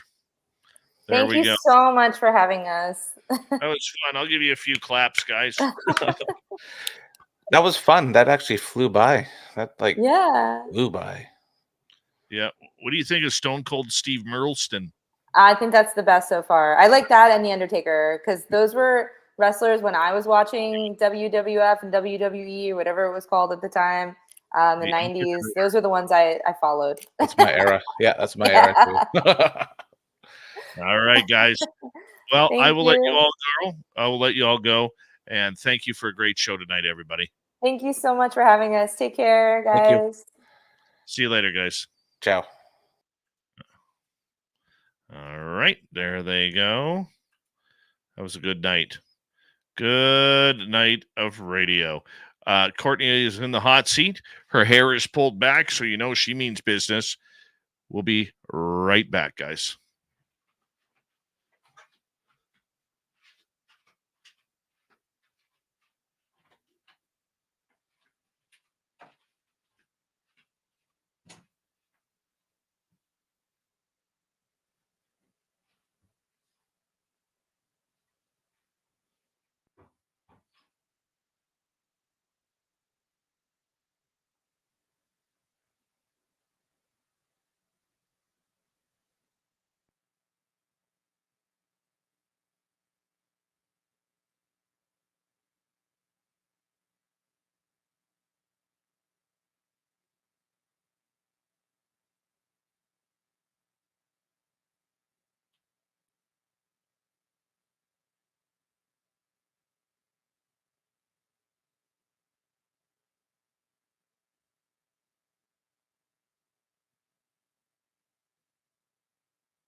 All right, we're getting ready here.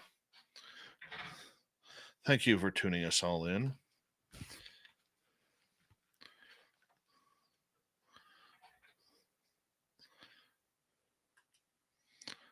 Thanks, Paramarv. Thank you, Lavira, Vaughn, Major Lee, Dragonfly, and Aloha Dave for the super chats tonight. Very much appreciated. If you're on X following us, don't forget to give us a follow. We're here each and every night for you. And if you are on YouTube tuning in, hit subscribe, ring that bell. We'd really appreciate as we continue to grow this show on a nightly basis. Oh, excuse me, a hiccup. My one hiccup of the day. Yeah. Don't forget, you can also shop at our Spaced Out Radio store. We do not have ugly swag, people. No ugly swag. Nothing ugly there. So check it on out. Grab yourself some swag today. It all looks good, including Science Blob stuff right there. Here we go with the third hour, everybody. Coming up right now.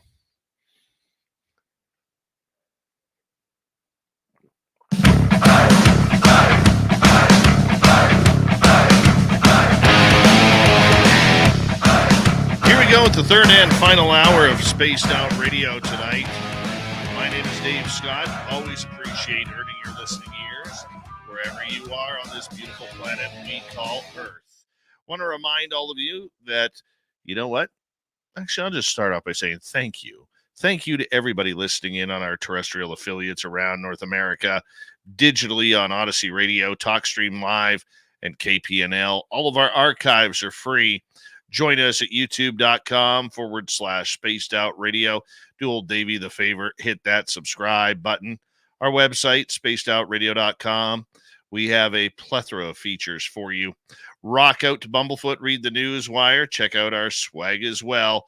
Follow us on Twitter at Spaced Out Radio, Instagram at Spaced Out Radio Show, and on Patreon in the Space Travelers Club.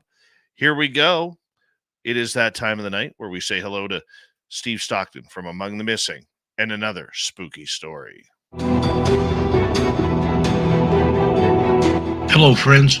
Welcome to Among the Missing YouTube channel on Spaced Out Radio. I'm Steve Stockton, and I'm about to take you on an unbelievable journey of people just like you. Their stories and encounters will haunt us on Among the Missing.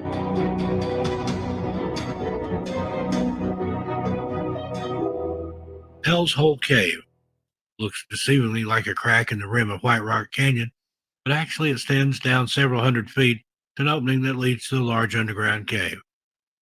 Since there's little to do in Los Alamos, New Mexico, this is a popular place for teens to hang out. There's an assortment of graffiti on the walls of the cave entrance, some of it quite good. As with most national and state parks, White Rock Canyon has a tragic history with people falling into the canyon. Several people have lost their lives due to these falls near Hell's Hole Cave. 2017 was especially tragic, having 5 accidents leading to loss of life. On May 7, 2003, 19-year-old David Dickens fell while out hiking the area. There aren't many details available on this tragic accident, but it is reported that the teen passed away from the injuries he received. On March 21, 2015, an unidentified 17-year-old female fell from the spur trail while seeking a better viewpoint on the hike. Few details were available on recovery efforts. August 10, 2016, 26-year-old Deidre Tafoya was recovered from Sandia Mountain area after falling while visiting the area with her brother and nieces. The mother of 2 loved the hike and was said to frequent the Sandias. Medics were called and response time was an hour and a half. It is thought that Deidre was alive shortly after falling, but perished while waiting for help. Bernalillo County Sheriff's Department helped in the recovery. On May 26, 2017, 19-year-old David Morales was hiking with a friend when he fell into the canyon near Tunnel Vista. And then, on June 7, 2017, Taos County Search and Rescue was deployed after receiving word that hiker Linda Sanford was late checking with his family after going to Hell's Hole Cave for a hike. The search lasted for about 48 hours when word reached volunteers that search and rescue operations had ceased and a recovery was now in process. Taos Ski Patrol and Taos Search and Rescue aided Taos County Sheriff's Department in the recovery of the described avid hiker and nature-loving Linda Sanford on June 9, 2017. Then, Hell's Hole Canyon claimed another victim on July 24, 2017. 18-year-old Trevor Matuzak was visiting the cave with friends when he slipped and fell to his death.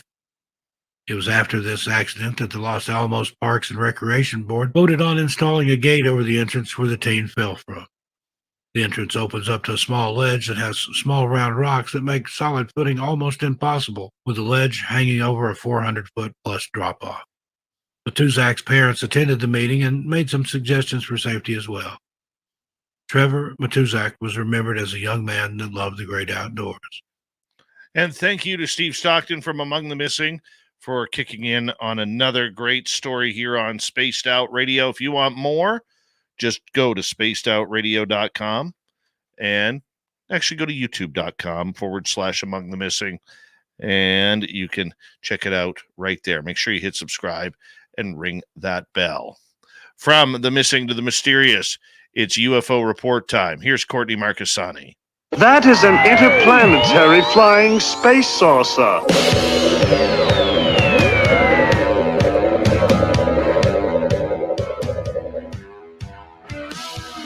You have made me very angry. Very angry indeed. And thank you for joining us once again there, Courtney. It's always a pleasure to have you here on Spaced Out Radio. How you doing? My glasses. I'm doing Marvin the Martian. I don't do a good Marvin the Martian. I'm working on it. My glasses. I'm doing well. I'm inundated. It's just been another long day with lots of support from people in the community giving us all the news. It's interesting because people from all over the world are sending news items in so that we can cover. So I'm really excited. We have a lot to go through once again. Well, I want to start off with a story you may not have seen on Twitter yet. But Stephen Greenstreet, who has been a high critic of the UFO world and calling everybody who believes in UFOs part of a cult system, he writes for the New York Post. He let out a tweet today that it's more reactionary than I want to get your opinion, because it was responding to a gentleman named Ronak P on Twitter, who had a great time. Ronak put on Twitter, had a great time teaching high school U.S. history students about the UAP subject. Greenstreet responded with a retweet stating, UFO activists have apparently infiltrated the American public school system and are teaching pseudoscience and pseudo-history to children. Well, I didn't see the Twitter shakedown, but I did see Greenstreet say to he didn't say this directly, but Susan Gerbic, who I know you're familiar with because she just had Rob Heatherly on, right, to go through what her role is with the whole Wikigate scandal. But she reposted one of his recent breakdowns of how Lou Elizondo wasn't part of the ATIP program. So he's standing pat with that and posted some stuff out of Arrow that proves that Lou wasn't part of ATIP. So I did see that. I know that he does line up with the individuals who have either been ejected from the UFO community or who have self-imposed their own exile. And this seems to be a long-standing row between 2 or 3 different groups. And I think we're seeing it coming and shaking out again, because Stephen Greenstreet feels compelled to call all of us cult members, regardless of, the actual proof that we do have back engineered programs. We know we do. Well, I find it very interesting because, and I just want to comment on this. Just because somebody doesn't believe doesn't mean things aren't happening. Okay. I mean, there was a hearing, for goodness sakes. I mean, that's historical, is it not? Well, I mean, he says it was pretty much like a kangaroo court, right? But I mean, you can't deny the evidence that is there. And a lot of these skeptics like Greenstreet, Mick West, and many others, they think there's a simple explanation to something that is very complicated. And they're not even looking into the subject. It's more along the lines of harassment, if I were to say that. And I just find it really disrespectful to a lot of people who have had the ultimate experience. Can I just add on to that? One of the things I did today, because I was encouraged to by one of my sources who just kept saying, you need to go back and listen to this before you move on. So I listened in detail and took detailed notes today from Ross Coulthart's interview with Danny Sheehan. And it was an incredible interview, and I'm glad he kept prompting me to go back. And one of the things that I noticed when I was listening to it so intently was I had this memory come up of Oliver North. And for people who aren't Americans who are watching the show, you might not remember, but Oliver North was in court. I mean, I was young, but I remember watching him in court testify about the Iran-Contra affair and his role in it. And this came to mind. And meanwhile, I had just listened to some transcripts from the hearing last year because I was looking for some specific legal categorizations that David Grush had talked about atomic energy to prepare for tonight, actually, and give this whole breakdown of the Atomic Energy Commission. But also he talked about some signals, flag signals that had come through historically, then they were documents that had been declassified. But in listening to him, he talked about how he had run across some documents. This is so interesting because it shows a pattern. I'm going to bring it all back around. But Grush said that he had found some documents and some exfiltrated intelligence that showed that our adversaries knew that we had a back engineering program.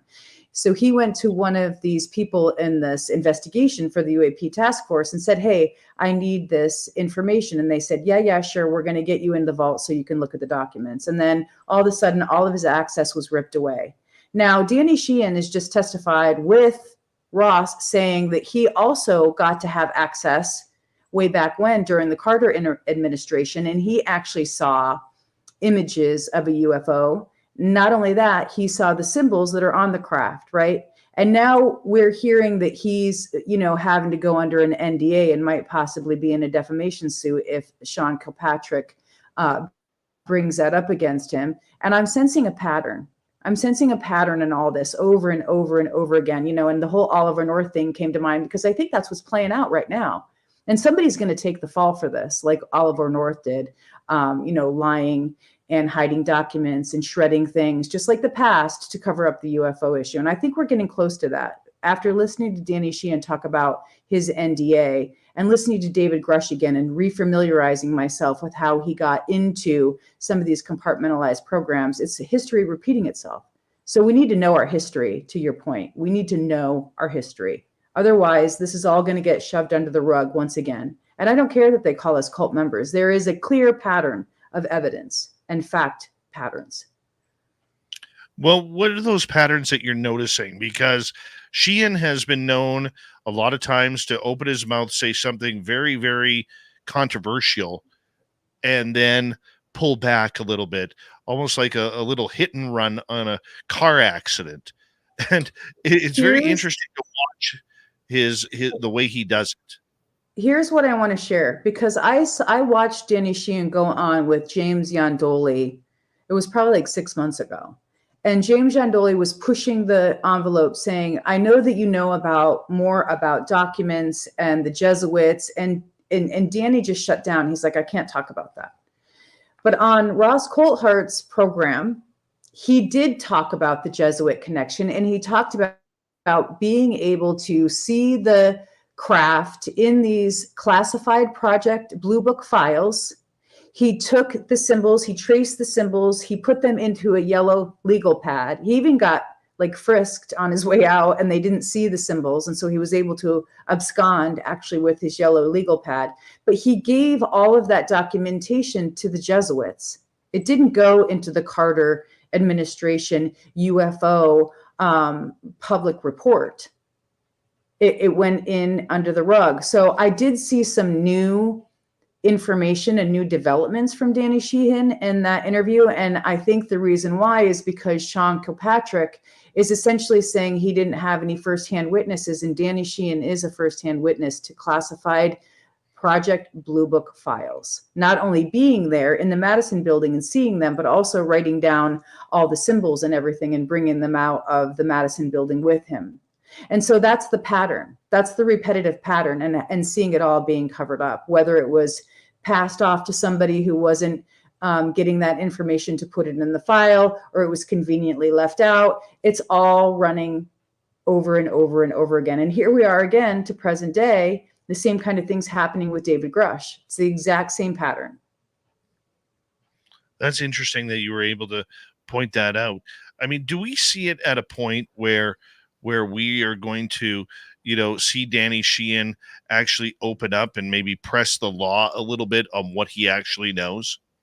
Well, he did say in the interview that he wasn't in a defamation suit yet, that Sean Kilpatrick hadn't come at him yet, and because he broke the NDA, that had not happened as of yet. But I do think that he's doubling down. He's saying that he's trying to help establish some of the enforcement of the law he didn't say the statute that's currently being lobbied for in Washington, D.C. right now. But if I had to take an educated guess, I think that he is probably helping to craft that statute by putting in enforceable legal ease, back into the NDAA statute that they're still working on, which would allow them to enforce this law that he mentioned. It's an executive order 12333. I looked it up, and it bans covert action by the intelligence community against the media, against the public. And so he would like to, I think,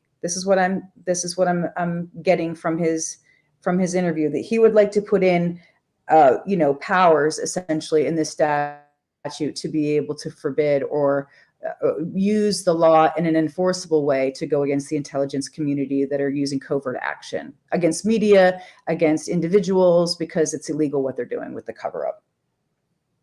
So, yeah. So basically he's going after the establishment. Yes. Mm-hmm. And he's doing it in a way that is marshaling resources through his organization, New Paradigm Institute. He's also helped establish a citizen action group. That's another way, so that they can get individual. And I think this is not a coincidence. I don't think this is my idea, but one of the things I mentioned in UAP Medical Coalition that I thought was successful, because I did a fair bit of lobbying for housing and homelessness in Washington way back when, and we were really successful. We used to have a national call, where people in each district that had housing dollars for their homeless populations would call in, and then we would lobby our own districts. And so he's establishing that. And that does work. And so I'm actually really positive about that. That was my positive takeaway from listening to the interview. The other thing we need nationally is a interagency council on UAP affairs. That's the other thing that I recommended to Danny Sheehan that I'm hoping he took under advisement, and maybe he'll try to put that in if we can get that going down the road. But I think that these are things that he's trying to do legally. And after listening to the interview, he has his own firsthand witness account that shows that Sean Kilpatrick was lying in the report, in the error report. And that's a big deal. Well, I mean, it's still a big deal. I mean, we're almost 3 weeks since that report came out, and it's just, to me, just amazing that we're still hearing debate and everything that goes along with that Arrow report and Sean Kirkpatrick's wording that he was using. I mean, it's not dying down, Courtney. Well, I know of another firsthand witness that was in the Arrow report, and I saw the language around his testimony that said that he misunderstood. And that's not the case at all, according to his testimony and, talking to him and listening to the context of it and, all of the details around it. It's hard for me to believe that Sean Kilpatrick could look at that person's testimony and say, oh, he just misunderstood. It's total BS. So the fact that Danny Sheehan's firsthand witness testimony about the classified Project Blue Book files, which you and I talked about this, a couple months ago, you said, is there anything positive that might come out of this report? And I was like, we might see more classified files out of the Project Blue Book. And Danny Sheehan, voila, just, appears and says, I was a firsthand witness to these documents when he was in the Carter asked by the Carter administration to look at those files, and he was given access. Now we have a present day witness, another firsthand witness, a fact witness, David Grush, who has also seen documents and been given access, high level access. And the same thing is happening to him. So that's what I'm saying, is that there's a problem. There's a problem between the secret contractors and the secret government that's basically running our country, and our constitutional law and our Congress. And we need to reconcile that as the American public. And that means we're going to have to take action. We're going to have to push the issue, and it's not going to go away. But the good news is there's people in Congress who are somewhat read in. And not only that, some of these Congress members have actually been in a skiff and heard from Monheim, the Inspector General, who David Grush gave evidence to. So we're in a good position to move this forward. That's what I think. I'm feeling positive today after listening to the interview. And not only that, there's more news to talk about.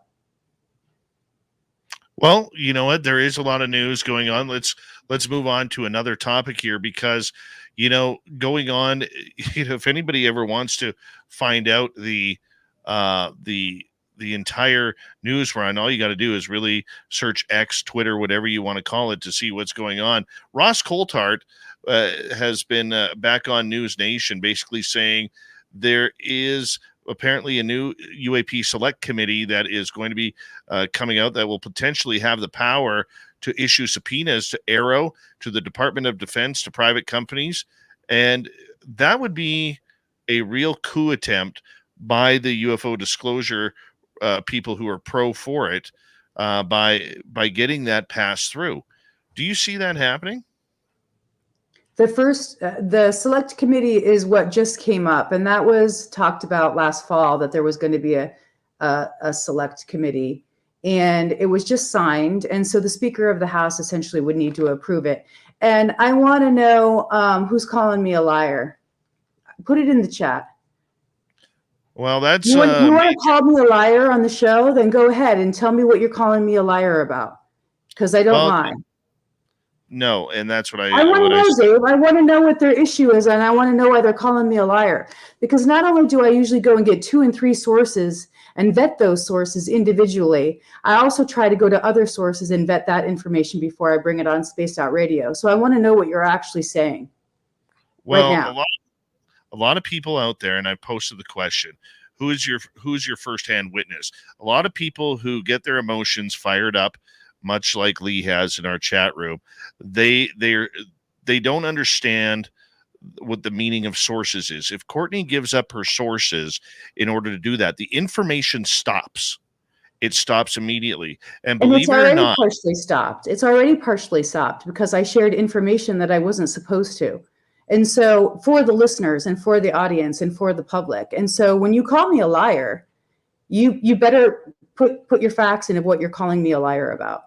Is it my interpretation of Danny Sheehan's interview with Ross Coulthart? Or is it something that I'm giving information about from firsthand witness testimony of somebody I interviewed? I want to know.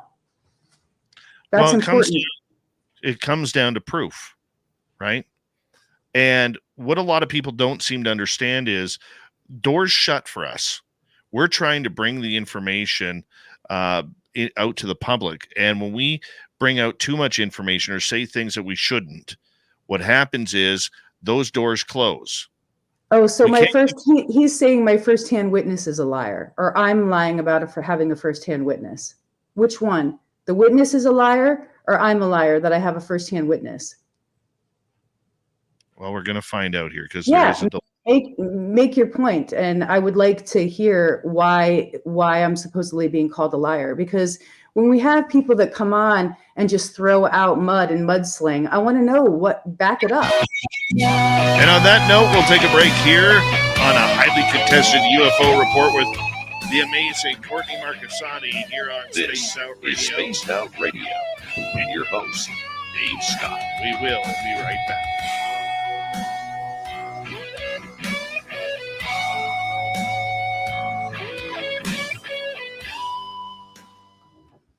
All right, there we go. Lee, you don't have to believe her, but I mean, the point is, just because you don't believe her doesn't mean that she's a liar. I mean, pardon my language here, Lee, but that's a bullshit excuse. Okay. If I'm a liar that I have a firsthand witness, then that might mean that the witness is lying to me because I've met the witness.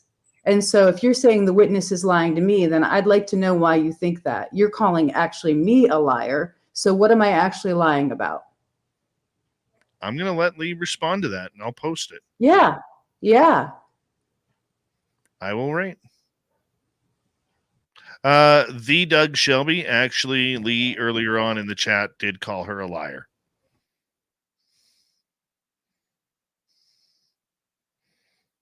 Hi, Sandra Kincaid.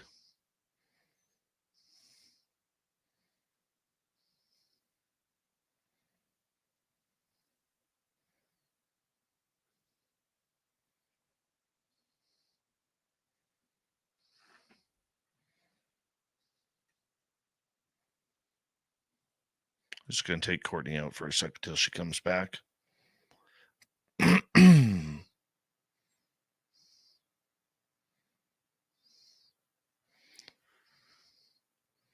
I don't bring bullshit guests on this show, and especially ones who are deep in the know, as Courtney is right now.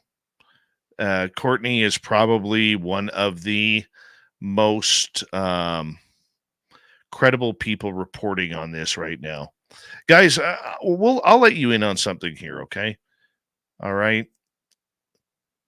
Both Courtney and myself, since we started digging harder and harder into the UFO story and bringing it to you, we have both received, I'm not going to use the word threats, but very harsh words on being careful with what we say, being careful with what we write, being careful with a lot of things. Okay. And, and it's scary, guys. Hi, Blix. Long time, no time. Yes, I did have a flat earther once, actually about 4 times. So that is part of this show is to delve into to different subjects of the weird and strange. That's what we do. Doesn't mean I agree with it by putting a flat earther on, right? They have a right to a voice too. Okay, but we sit there and like I'm saying, as I got off topic there, okay, there are people who are listening right now to Courtney who are in alphabet agencies watching everything that her and I say. And that is truth. Been told that by many different sources. I've had that from 5 or 6 different sources now. Okay? The listening ears are listening to what people like Courtney are saying because Courtney is extremely tapped in and she is extremely thorough with her investigation. And for somebody to pot shot, that's not what we put up with in the audience. Okay. Well, I think if people are going to call me a liar, they should say why, because I want to be able to respond to that. But just flat out calling me a liar doesn't help. So if you have facts and you want to call me a liar and call me out, then show me what your fact is, and I will debate you on it. Seriously, just give us some verifiable data we can all check. Otherwise, it's all hearsay. Apologies for any disrespect that may have been conjectured, but I'm weary to the extreme of firsthand. I know. I'm wary too, believe me. I went to Maryland to visit my family. I met the witness. I saw credentials that were serious and legitimate, that had 3-letter agency names on them. I checked with 3 other sources about this individual. They all verified this individual. The one thing he has asked me to do is not say his name, but I have said and I have shared as much as I possibly can about our conversations, even things I was not supposed to share, and taken it to the level that I could take it to. And so it's difficult for me as well, because I've been on the other side where I've been like, put up or shut up. And that's where we're at. And so I understand why people are mistrustful. I think the UFO community in many ways brings a lot of misinformation on within it, just ourselves. We bring it on ourselves. But I can't really say the person's name. I mean, I said I would honor and respect that. And that's the one thing I have to honor and respect. And if that means you lose respect for me, I understand that. But calling me a liar is another level. That's another All right. level. On that note, Courtney, thank you to Lavira, Dave, Dragonfly, Lee, and Vaughn for the super chats. Very much appreciate the love.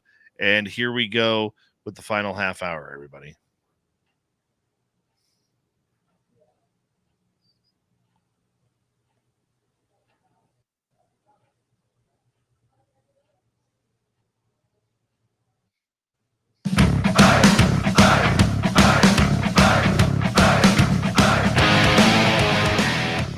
Here we go with the final half hour of Spaced Out Radio tonight. My name is Dave Scott.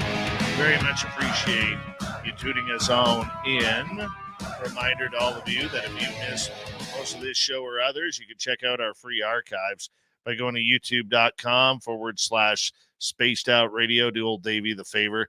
Hit that subscribe button. Our website, spacedoutradio.com. We have a plethora of features for you. Rock out to Bumblefoot, read the Newswire, check out our swag as well.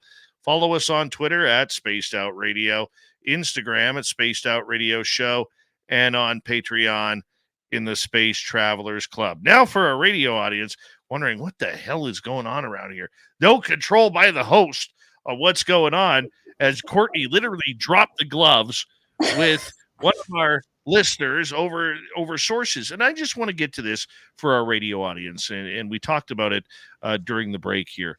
Okay. The information streams that we are getting, we have to be very careful for. Okay. Because there's a lot of information combined with misinformation that is going through. The audience and people who are relying on shows like this, they really want to have that proof. They want that solid proof. They're tired of the stories. They're tired of the rhetoric. They're tired of "we can't tell you" or "trust me, bro" type comments. But there's a flip side to this. There's a human side to this that really, really plays with you. And when you have conversations with a lot of these people who literally have lives to live, they didn't ask for this UFO stuff, but they have mortgages, they have car payments, they have bills to pay. They want to continue working in their field where they're not going to lose their clearances and everything that goes along with it.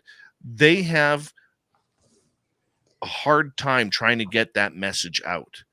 And that is the dilemma that people like Courtney and myself are in. They'll give you the information to pass on, but they're not giving you, because they can't, their names. Well, they'll give you their names privately, but they're not willing to go public yet because maybe they're not allowed. Maybe they're on a different mission. Maybe they've worked missions in the past that don't allow them to be public. There's a lot that goes on with that, Courtney. Well, I understand why people would think that I'm, misrepresenting facts, but I do personally work hard to try to bring those facts to light, what I can, while also not hurting individuals as much as you're in this, you try to get information, verifiable information, because there's so much that's made up in the vacuum. When we don't get real stories and we don't get real information to move forward with, what happens is a lot of stuff gets regurgitated, for one, and two, people do make stuff up. I've learned that. But what I've also learned is this is one of the most important issues of all time, and I want to see a change. And so I'm willing to push the envelope because I want to see a change, and I want people to be passionate about this issue. We do need people of integrity. We need people of the highest integrity moving this forward. And I would say that it's very hard, especially after spending all day today looking at all this information, all the historical stuff, where things lead, finding those people with integrity. But I know that they're still there. Being called into question as a person of integrity, me, myself, is probably par for the course in this community, but I try really hard to be a person of integrity. But I know that it's difficult to probably see that sometimes when we're not giving names and sources. So I hope someday we will be able to. I do. But in the meantime, top news is there is a UK case. Did you see that? The UK case that came out, Frank Milburn came out to support our own whistleblowers with a case that happened in the 80s in the UK. And Frank, we were in a chat group with Frank for a couple years, and I was happy to see that the UK contingent brought out another case as an example in Britain. Did you get to read that in the Daily Mail today? I did. Frank actually sent me a copy of that earlier on Signal, and it was a very interesting article about a sighting that happened with military eyewitnesses. Yeah. So I was glad to see that from Frank. Good on you, Frank. And we're all appreciative of that. And I'm sure the whistleblowers are appreciative of it too. The other thing that I noted in the news today is that in the in the European Parliament, they discussed UAPs, and there is some rally cries and support from, once again, the UK saying that there's interest and they want to bring it to the House of Commons and the House of Lords and talk about UAPs and their support for that. So maybe we'll see that happen in the UK. The other thing that go ahead, Dave. I just want to touch on that. I'm curious to see how that goes, because a couple of years ago when they first brought it up, the opposition to the government brought it up to get the Ministry of Defense to actually speak on this. And the Ministry of Defense spokesperson at that time literally stood up in their House of Lords. We're a House of Commons here in Canada, but the House of Lords literally stood up and says there are no UAP subjects being talked about. We do not have that happening here, in complete denial of everything. So I'm wondering now if that attitude of the House of Lords is going to change. That is something that is going to be very significant towards moving this conversation forward. I think so. And I think that there is a bit of a downturn right now. Although, with the new memo coming out just a few days ago, we're seeing that there is a large support system for this, of individuals who know the law, know where to look, know where to request and get the FOIAs from, and they're sharing it immediately in order to keep the groundswell with UAPs in the US moving. And so I do think that there will be a trickle-down effect in the UK to bring it through. And we have, the good news is, very powerful friends in the UK who are going to try to move that forward and make that happen. So it's not going to die on the vine. Well, let's hope not. Let's hope not. We need those reports to keep digging. And it's good to see the UK people out there who are pro UFO really pushing up and putting the pressure on those who do not want to disclose. Exactly. And so when I was preparing to come on tonight, I was going to go in and do this whole breakdown of the research project that I've been working on for like 2 years and run that down, but we're not going to have time for that tonight. So I'll bring that when I come back on the air after I get settled after my travel. But I do think it's interesting that in the Colt Hart interview, one of the things that was talked about was this legal course of action for people to get involved with in the US. It's a very concrete plan.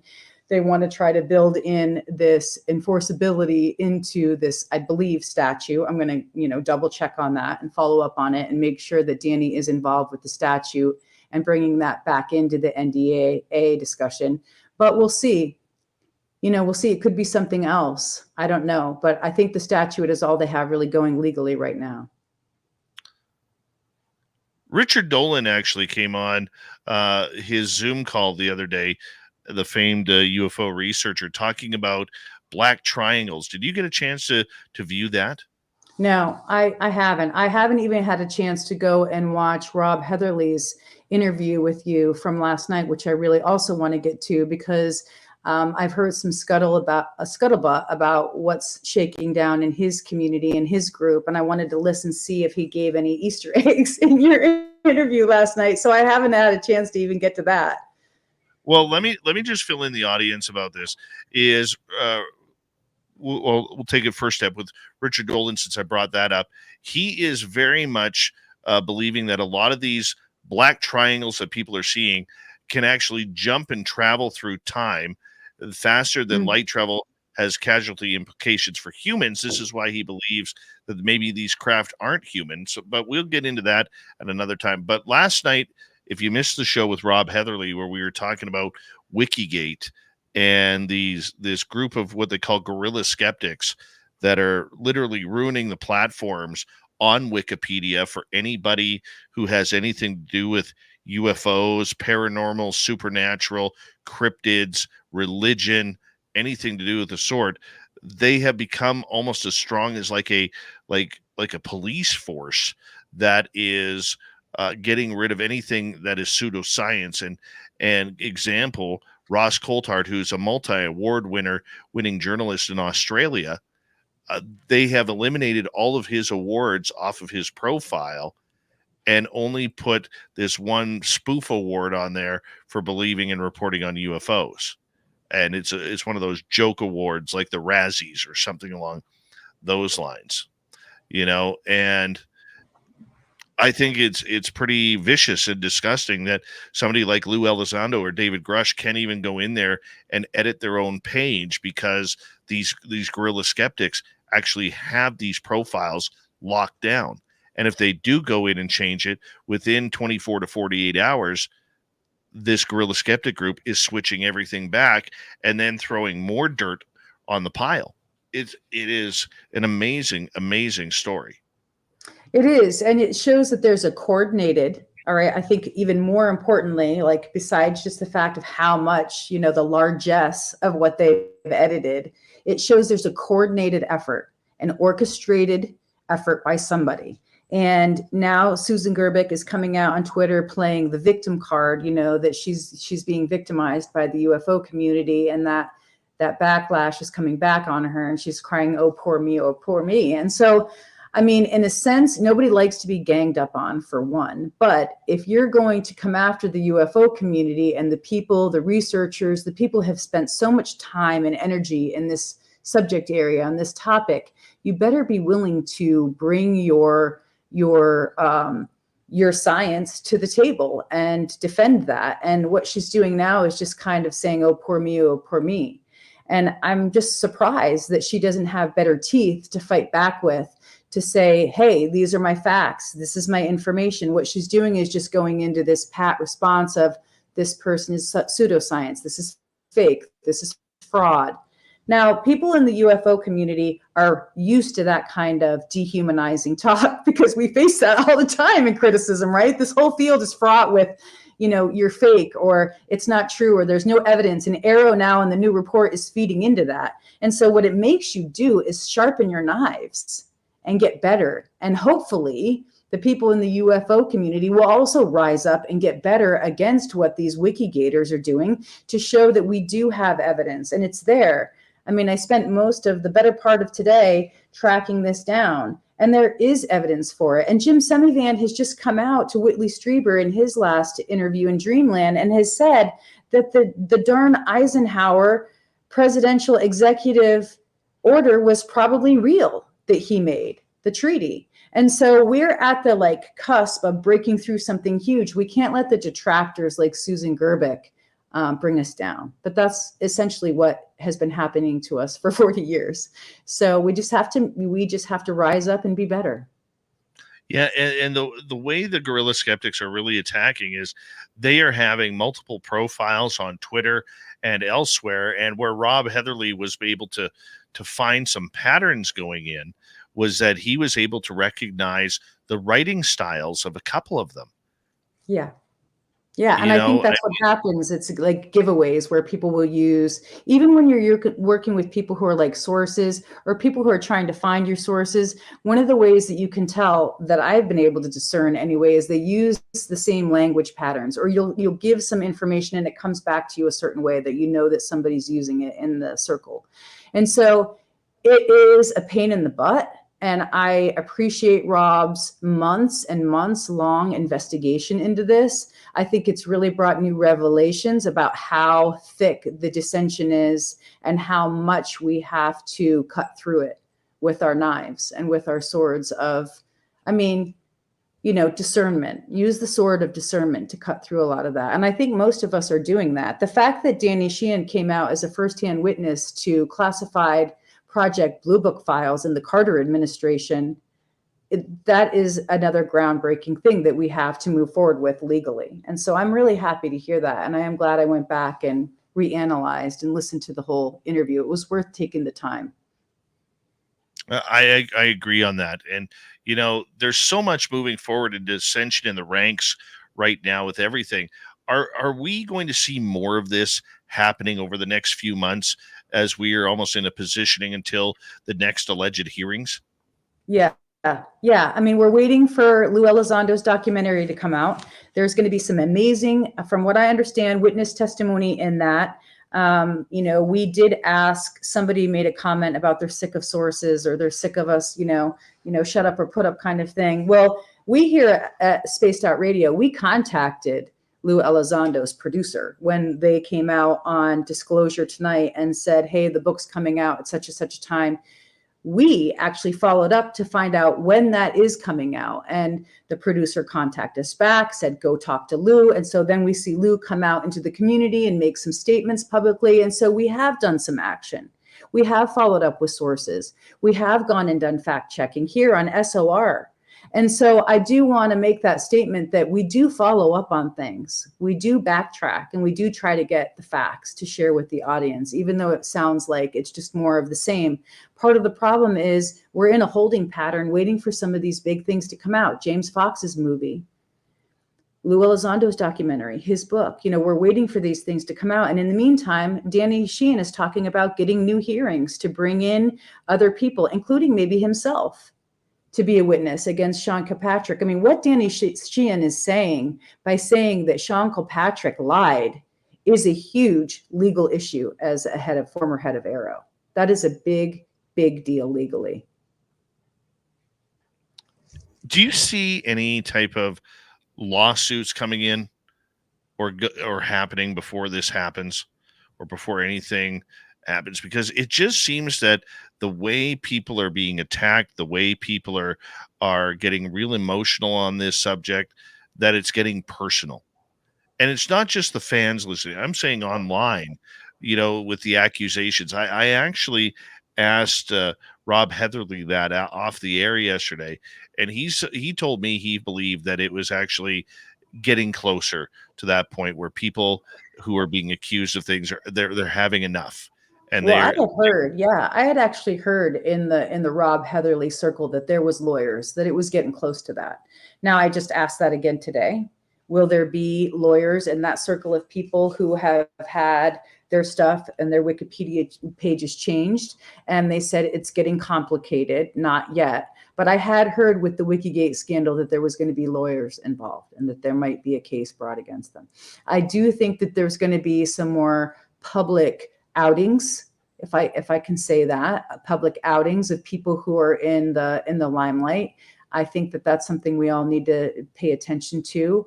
And we've also just seen, Michael Morin come out on Project Unity, and that is also in a huge contention right now in the intelligence community, trying to vet him, trying to find out what his background is. Did Lou Elizondo give him the green light in the remote viewing program? I mean, there's things like that definitely need to be settled going forward in our own community. Yeah, and that's going to be interesting to see how it all plays out once again. It just seems like, Courtney, aren't you, as somebody who's covering this on a real journalistic level, aren't you tired of the positioning? Aren't you tired of the waiting and seeing, I mean, this is more than just a chess game here.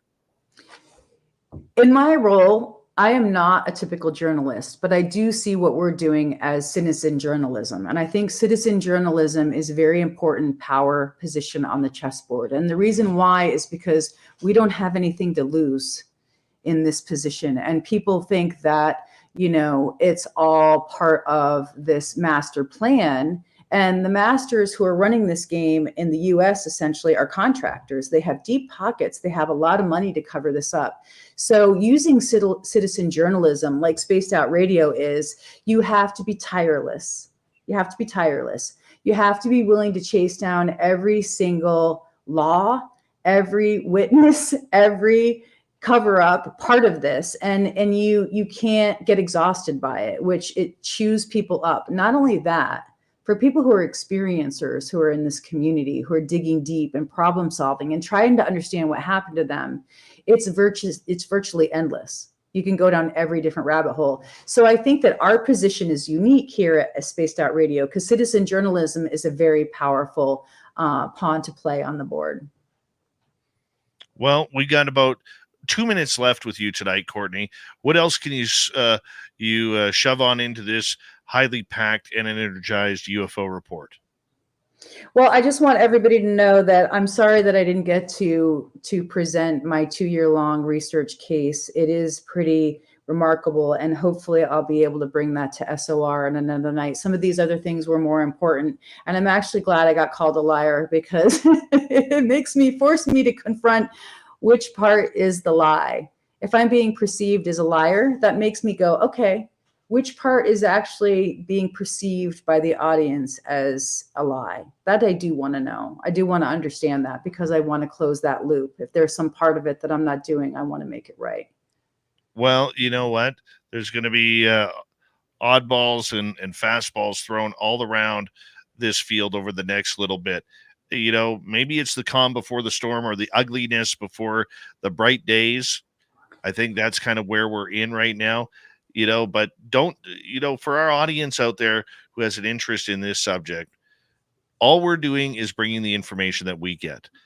It's up to you to decipher how we can actually move forward there. And the reason why citizen journalism is so important in this subject right now is because the mainstream media, for the most part, refuses to cover this topic. That's right.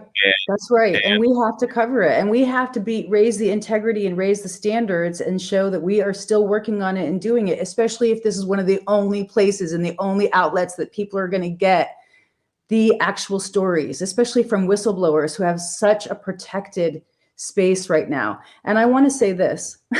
This is something my daughter said. So I'm just going to close out with this. And you know this, Dave. I'm sure you do.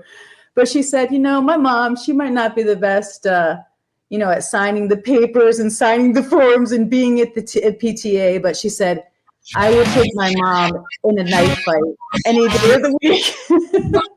Courtney Marcassani, everybody, as we say hello to Mr. Ron Bumblefoot Thal, rocking in the background with Little Brother is watching. Bumblefoot is the official music of Spaced Out Radio, rocking us in and out of every single show. Get those horns up for the guitar god himself. Special thanks to everybody listening in at work, at home, in your cars, wherever you may be. Thank you to everyone in our chat rooms tonight. YouTube, Twitch, LGAP, Facebook, Spreaker, LinkedIn, Space Travelers Club, and on Twitter. Remember, this show is copyright by Spaced Out Radio and SOR Media Ventures Limited. Thank you so much for choosing to share your evening with us, because together, my friends, we're watching. We own the night. Mr. Bumblefoot, we need a favor. We need you to take us home.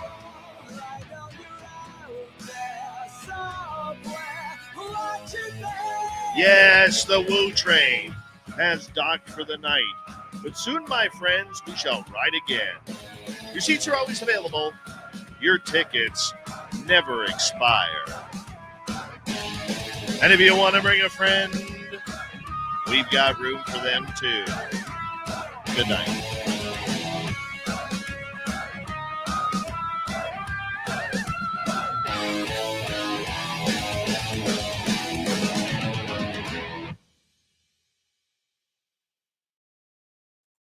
By the way, to anybody out there, it's Little Brother is Watching by Ron Bumblefoot Thal.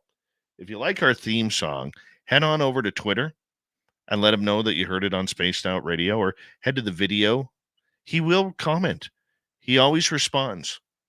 He loves our fans. He does. So, enjoy. Courtney, what's happening? What's up, brother man? Oh, I am good. I am good. We had a bit of contention, but that's okay. We worked through it. It just shows that, you can get stronger through the strife. You know what? I understand where, and let me say this about Major Lee. Okay, he is a very dedicated fan to our show and this topic. I'm sorry I called him out. I'm sorry I Well, called him out. I think it was healthy on both sides, though. Okay, I don't like my guests being called out, so that's a pet peeve of mine. But he knows that, and I don't need to slap his nuts too hard for that. Okay. Uh, Don't grab his nuts. I mean, while we have a few minutes here, this is Mhm. also a good lesson for a lot of people who are extremely passionate about this. We are, outlets like ours and many others are really trying hard to get that message out. And trust us, guys. If you trust me on anything, trust me when I say this. There's nothing more that I would love to do than to name the people who have given me this information. And Courtney, I know, is the exact same way on that. We'd love to give up the names. We'd love to give out the who, what, where, when, why. Okay. It's tough though, because you can give up the names all you want, but we're not going to get that video. We're not going to get that video of some alien walking with an army general. We're not going to get that video of a UFO like at what's that famous video? Was it at Holloman where it's coming down? And, J-Rod? we're not going to get any of those. We just aren't. And so we have to put it in context. The only way we're going to get any information out to you is through the back door.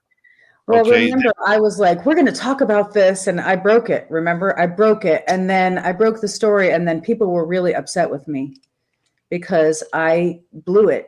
I was supposed to have checked, and I didn't check, and so then I had to go back and say I was sorry to people, and that I had to kind of crawl on my knees and do mea culpa,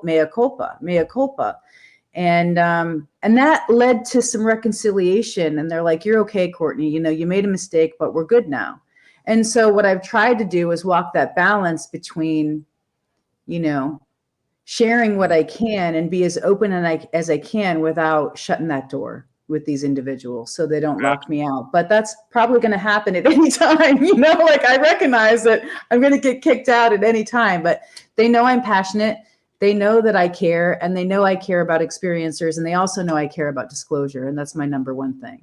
So I'll keep doing that until it no longer makes any sense. And I've had people warn me recently, like, you're working so much, you're doing so much, and this might not make sense for you anymore. Like, why are you still doing it? And I said, because I feel like Dave and I are in a unique position right now where the regular media is being locked out from talking about this stuff, but we still can. And I do find that we're getting good media from people sharing news and stuff with us because they want it to be on SOR so people can hear about it. So until that no longer makes any sense anymore, I'm going to continue to do it and do the best I can. But I'm flawed just like everybody else, and I have made mistakes, and I've admitted it. I've admitted it. Deborah Rooney, how are you? Thanks for coming in late. Yeah, there's a song in there somewhere. I haven't figured it out yet, but it's a weird time, guys, because the people aren't speaking, and what we're getting is the regulars that you are used to hearing from. They're not speaking. They've kind of dug into their own foxholes, and they're not giving up any information unless it's to their certain crowd that they are part of. Like the digging, like Court. And I will say this about Courtney.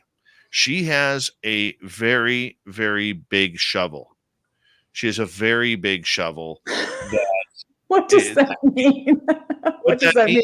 That I have broad shoulders and I can lift a lot of snow or shovel a lot of what? Well, no, what I'm saying about that is you keep digging and digging and digging until you get your questions answered. And that's dogged. It's intrepid. It's impressive to watch. And I will be honest with you. I'm your number one fan. Thanks, because Dave. I just watching you dig. If I had the time to dig as hard as you did and that you do, God, we'd be unstoppable. We'd be unstoppable on this subject because the people who watch Courtney digging are liking what she's doing for the right reasons and not the wrong reasons. And that's why she has that ability to bring these stories and this information out to you.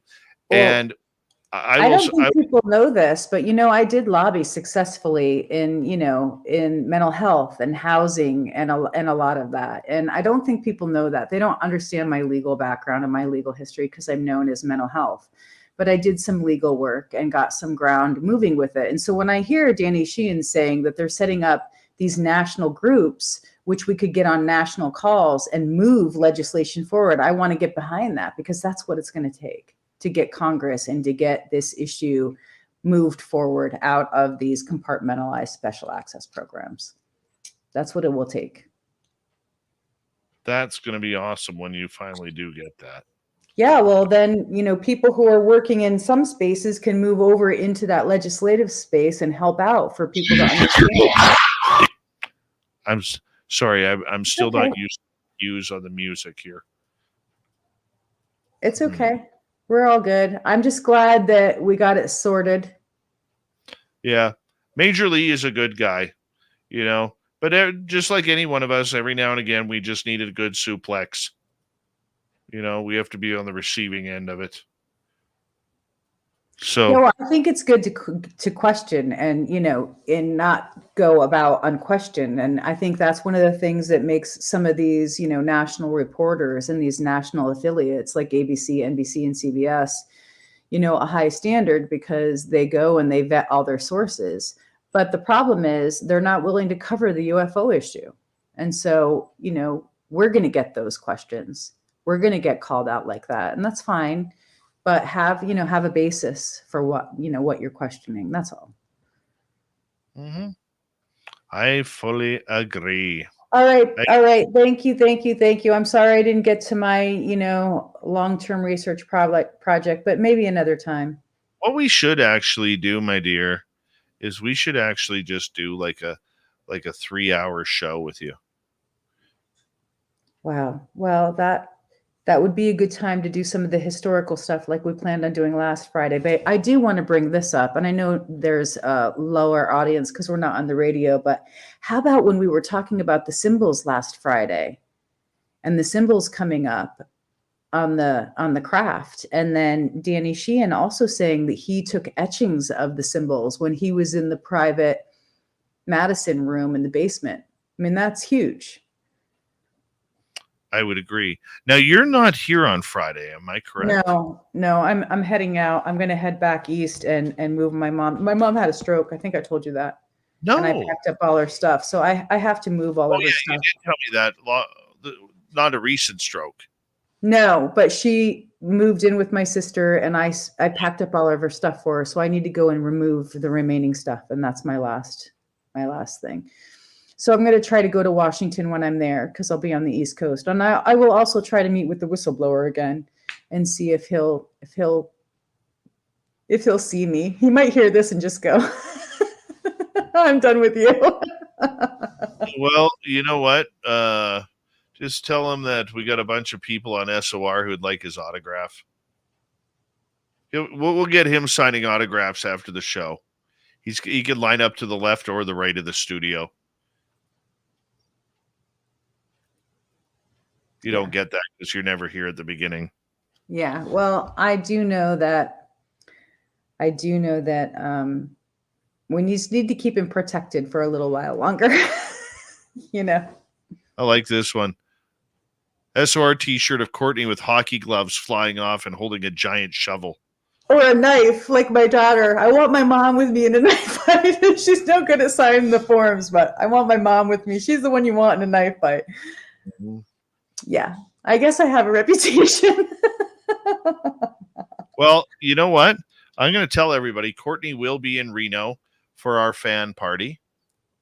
And so there's another reason to come to our fan party. But will Major Lee be there? Major Lee should come. Major Lee should be there.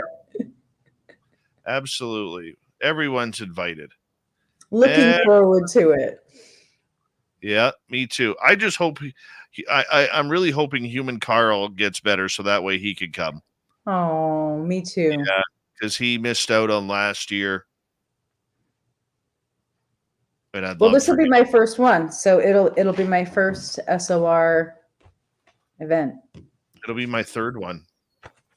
Yay! Did you see that Bob McGuire had an article come out, or he has a show coming up soon on the Soul Report?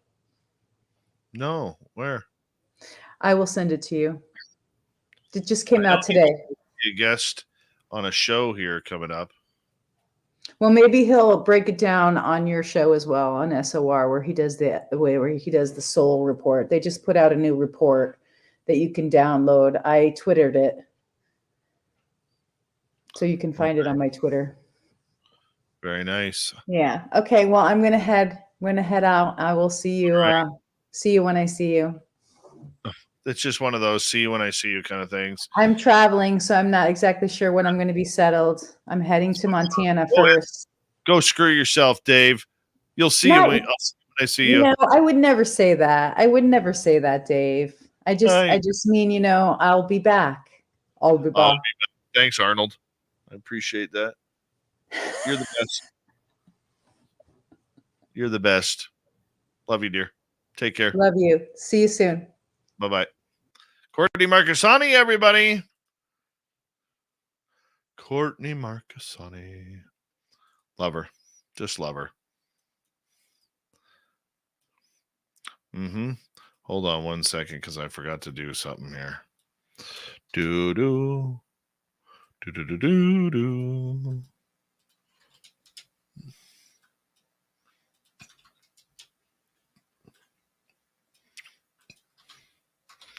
All right. Almost done.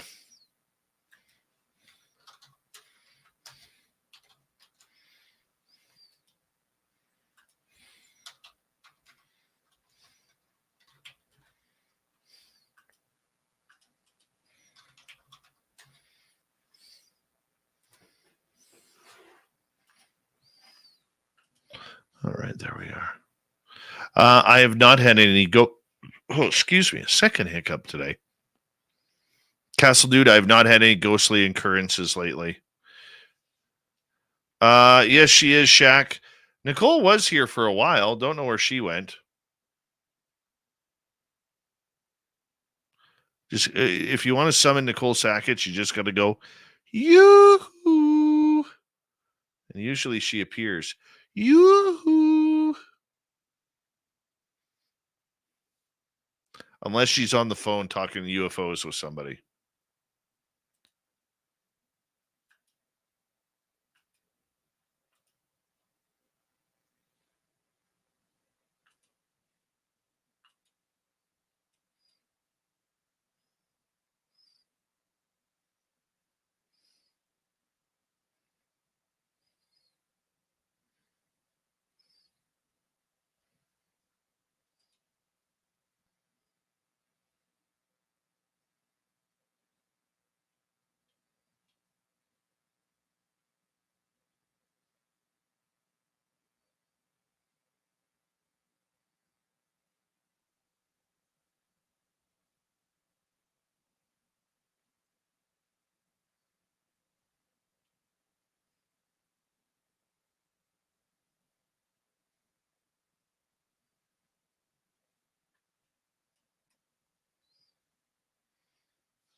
All right.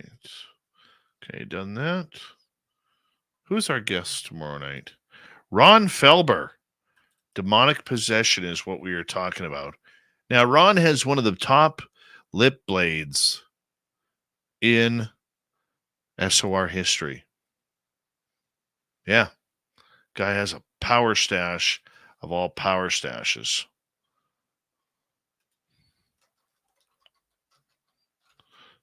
Tomorrow night on the show. It's going to be awesome. Thank you, Shaq. Very much appreciate you, buddy. Big thank you to Shaq Valet, Debster, CS, Peter, Lavira, Vaughn, Major Lee, Dragonfly, and Aloha Dave for the super chats tonight.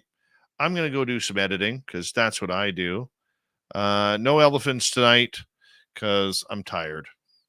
So I'm going to quickly get this going. And we'll see you all tomorrow night, everybody. Take care.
Stay healthy, my friend. You too. If you need bail money, give me a call. Always, Dad. Take care.